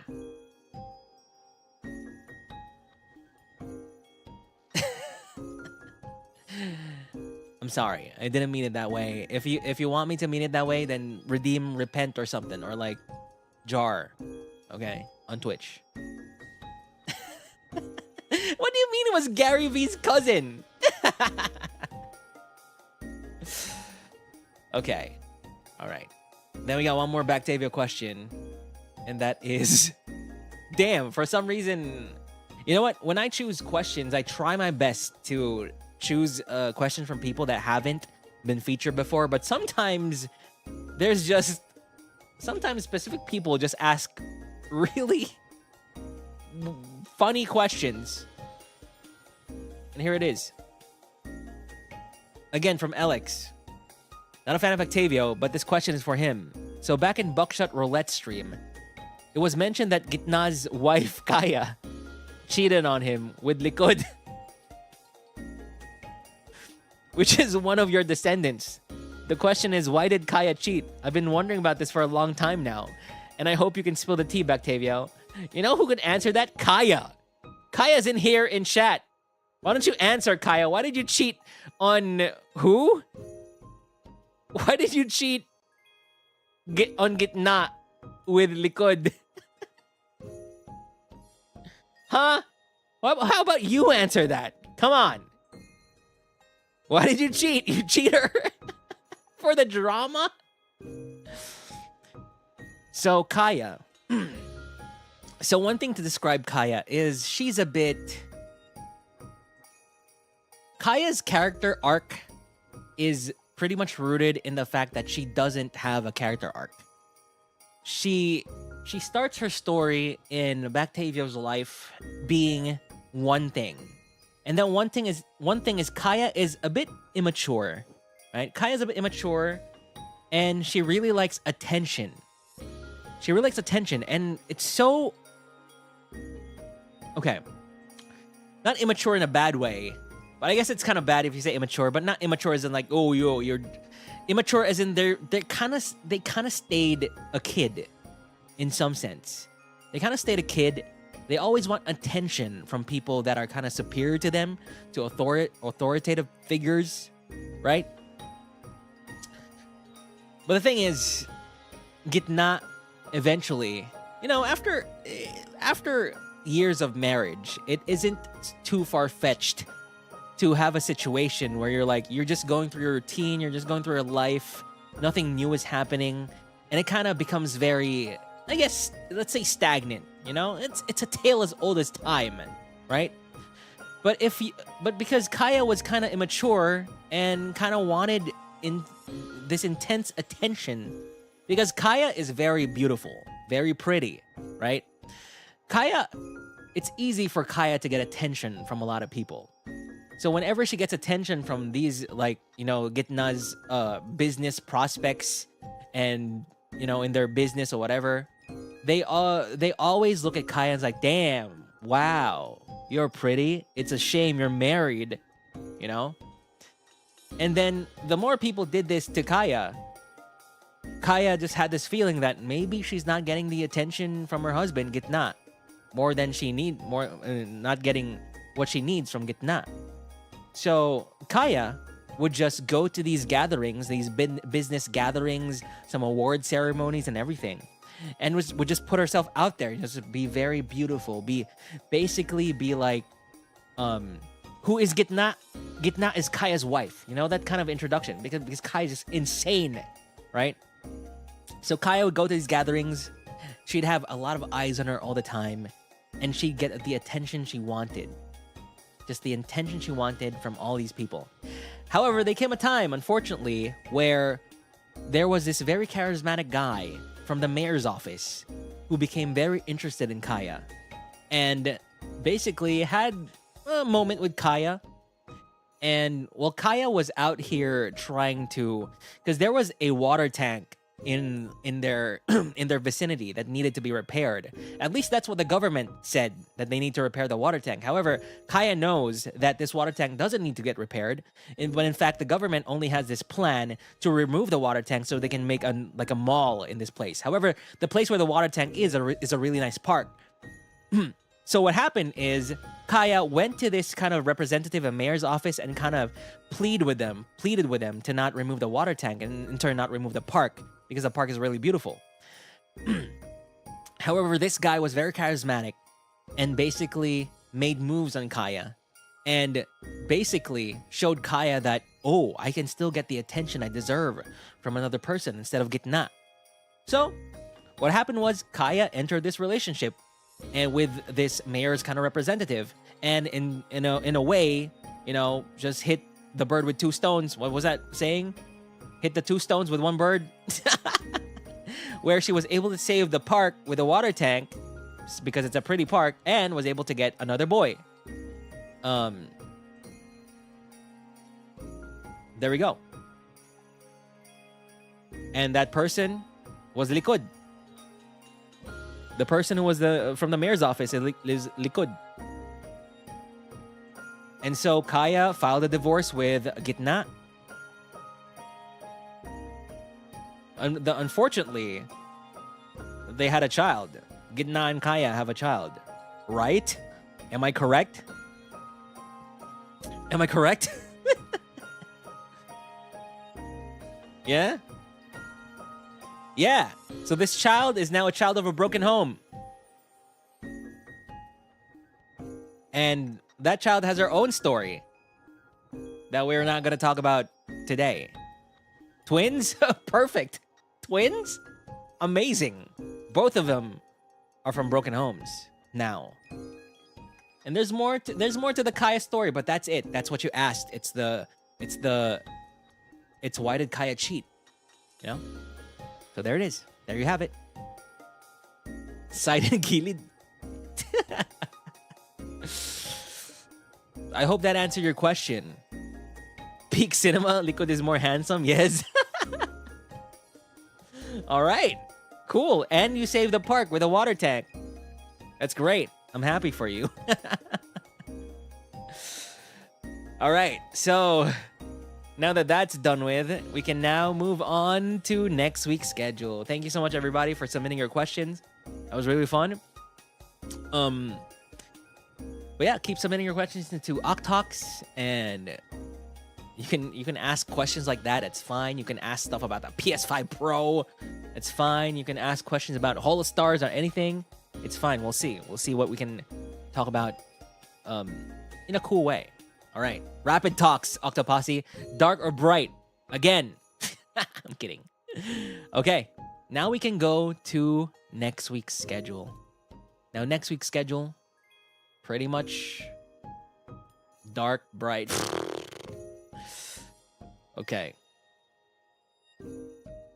Actually, what does that mean? Nothing. It means nothing. Don't worry about it. Okay. Here we go. Next week's schedule. Ooh. Now for September 2024. For Monday, of course, Final Fantasy VII Rebirth on Twitch. F7 Rebirth on Twitch. We are now going to do the final 2 chapters, and we'll see how much we can get done. And this could possibly be the end of F7 Rebirth. Possibly. Can also be not. We'll have to see. All right? But if there's a choice between me not finishing it this Monday, then I'll do that. I'll do it. I'll do the actual final chapter another day, so we can really like just take it all in, you know, and not take it all in when we're tired, right? Okay, so that's on Twitch. Tuesday. It just released. Marvel vs. Capcom Collection. We're gonna be playing. Now, I love this game when I was a kid. However, I've never actually learned it. You know, I just played it. I just pressed some buttons and that's it. With my cousins. That's it. So now I want to go in and actually kind of start learning it. Start seeing why everybody freaking just loves this game of a bunch of fighting games, right? So, let's do it. Also, yeah, this is your art. Yes. Yes. I really like it. Marvel, baby. Exactly. So, Marvel vs. Capcom. I was so happy when I saw that we got the go ahead to play this game. I was like, "Oh, yes. Yes. We can play it." Let's do it. I'm not sure which version though. I think I saw Max talk about the PS4 version being good compared to like the PC version or something like that. I'm not quite sure. So we'll see. I'll need to think about where I'm gonna get it. Okay. So Marvel vs. Capcom Collection. Let's do it. Then on Wednesday, it's gonna be, as promised from before, Sonic Adventure. We weren't able to do it, so we're gonna do it now. This Wednesday, Sonic Adventure. Yippee! Yippee! Finally. I hope the people that were there last week are still here. Would still be here. Oh, I got the wrong dates. I'm gonna re-render this. The dates are wrong. So, but now I know it's wrong. Thursday. Oh! You know what? I'm just gonna start doing Thursday streams on Twitch. Yep. Yippee! I realized that Thursdays are on 8 p.m. So this basically makes me I basically now have a Twitch in the morning and a Twitch schedule in the evening. So I'm just gonna make Thursdays Twitch Thursdays. Now, for the Twitch thing, like I said, it's not gonna have the stuff that I put on YouTube. It's just gonna be completely different. And in this way, I also want to put some... So, like I said, long games, shooters, and interactive games. I'm gonna put on Twitch. That's it. But now I also thought about retro games. Some old games, right? I think that'll be a cool little thing that we can do elsewhere because... I don't know if retro games do well on YouTube, so we'll just do it on Twitch, okay? So, Thursday, Metal Gear Solid 1. We're gonna be playing Metal Gear Solid 1. Metal Gear Solid 1, I love the Metal Gear Solid series, but I've never actually finished 1. Because I had a hard time with the controls, and baby me just couldn't understand how to play it. So I've never actually finished it, so I'm looking forward to this. And if we can do this like semi-regularly, then maybe we can go to Metal Gear Solid 1, Metal Gear Solid 2, 3, 4, 5, you know, the works. All right. Or maybe some other things. Maybe a shooter, maybe Valorant again, you know? All right. So Metal Gear Solid, let's go.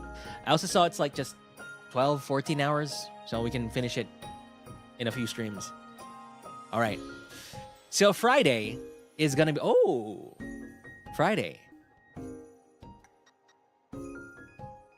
Dylan Dawson collab with GX Aura and some more people. A lot of people. Wait, I need to confirm first. Who are the people?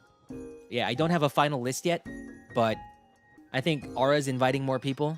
But we're gonna be playing some Dylan Dawson. If you didn't know, Dylan Dawson Stationary something is kind of like an Among Us game. But you're in an office and you get fired. You know, it's Among Us, but you're in an office. And your job is on the line or something. So yeah. Should be cool. Should be cool. I'm bad at these. So it should be fun. Yeah, Haka played this in a collab as well. This is not going to be on my channel. It's just going to be on their channels. So you can look at GX Aura's channel at this time. I'll be there. Okay? Then next up is Saturday. What is Saturday? Oh yeah, Armis collab. Right. We still don't know the game yet, but there's definitely going to be an Armis collab. Yippee! Yippee! Right. And I told you there's going to be a packed schedule because I missed most of last week. Then for Saturday Menshi, it's gonna be okay. Saturday Menshi brainstorming Church of O. We're gonna be brainstorming Church of O streams and the Simbang Tavi. Okay, brainstorming that, and then every Menshi from there on, we'll dedicate most of them to doing everything for that. We're gonna make some freaking Church of O prayer songs if we need to, and the format, we'll do that. Okay, there it is. It says making music here because I made the decision. I made the decision for the Church of O stuff during the Tagalog rebroadcast stream. So there you go. Then on Sunday, oh boy, Sunday, party animals. Then OcTalks in the morning. We're finally gonna be playing party animals as the Lord intended. None of that racing stuff anymore. We're gonna be playing party animals with actually punching people. Punchy stuff, right? Followed by OcTalks with Octavio. And then Sunday evening is finally 7 Days to Die with RQ Maddie. Now, look at the schedule, bro. Look at the schedule. 10 streams this week. And you know why? I'm just gonna tell it to you now because I'm gonna take a little break. Unfortunately, I'm gonna take a little break the next week from Monday to Wednesday, right? Because it's been a month since my mom's last checkup. So I'm gonna go home to my parents' house and I'm gonna bring her to the clinic and see what happened, what's going on. So I'm gonna take a Monday to Wednesday break for that. But yeah, I'm gonna be back Thursday, Friday, Saturday as usual. All right. Oogie. But that is this week. Holy crap. Holy moly. Also, the art is amazing. Art is amazing. All right. But yeah, that is it for next week. 10 streams. 10 streams. Right? Wait. For some reason. One second.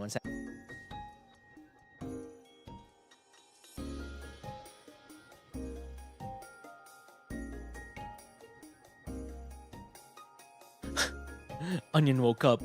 Was kind of. Whoa.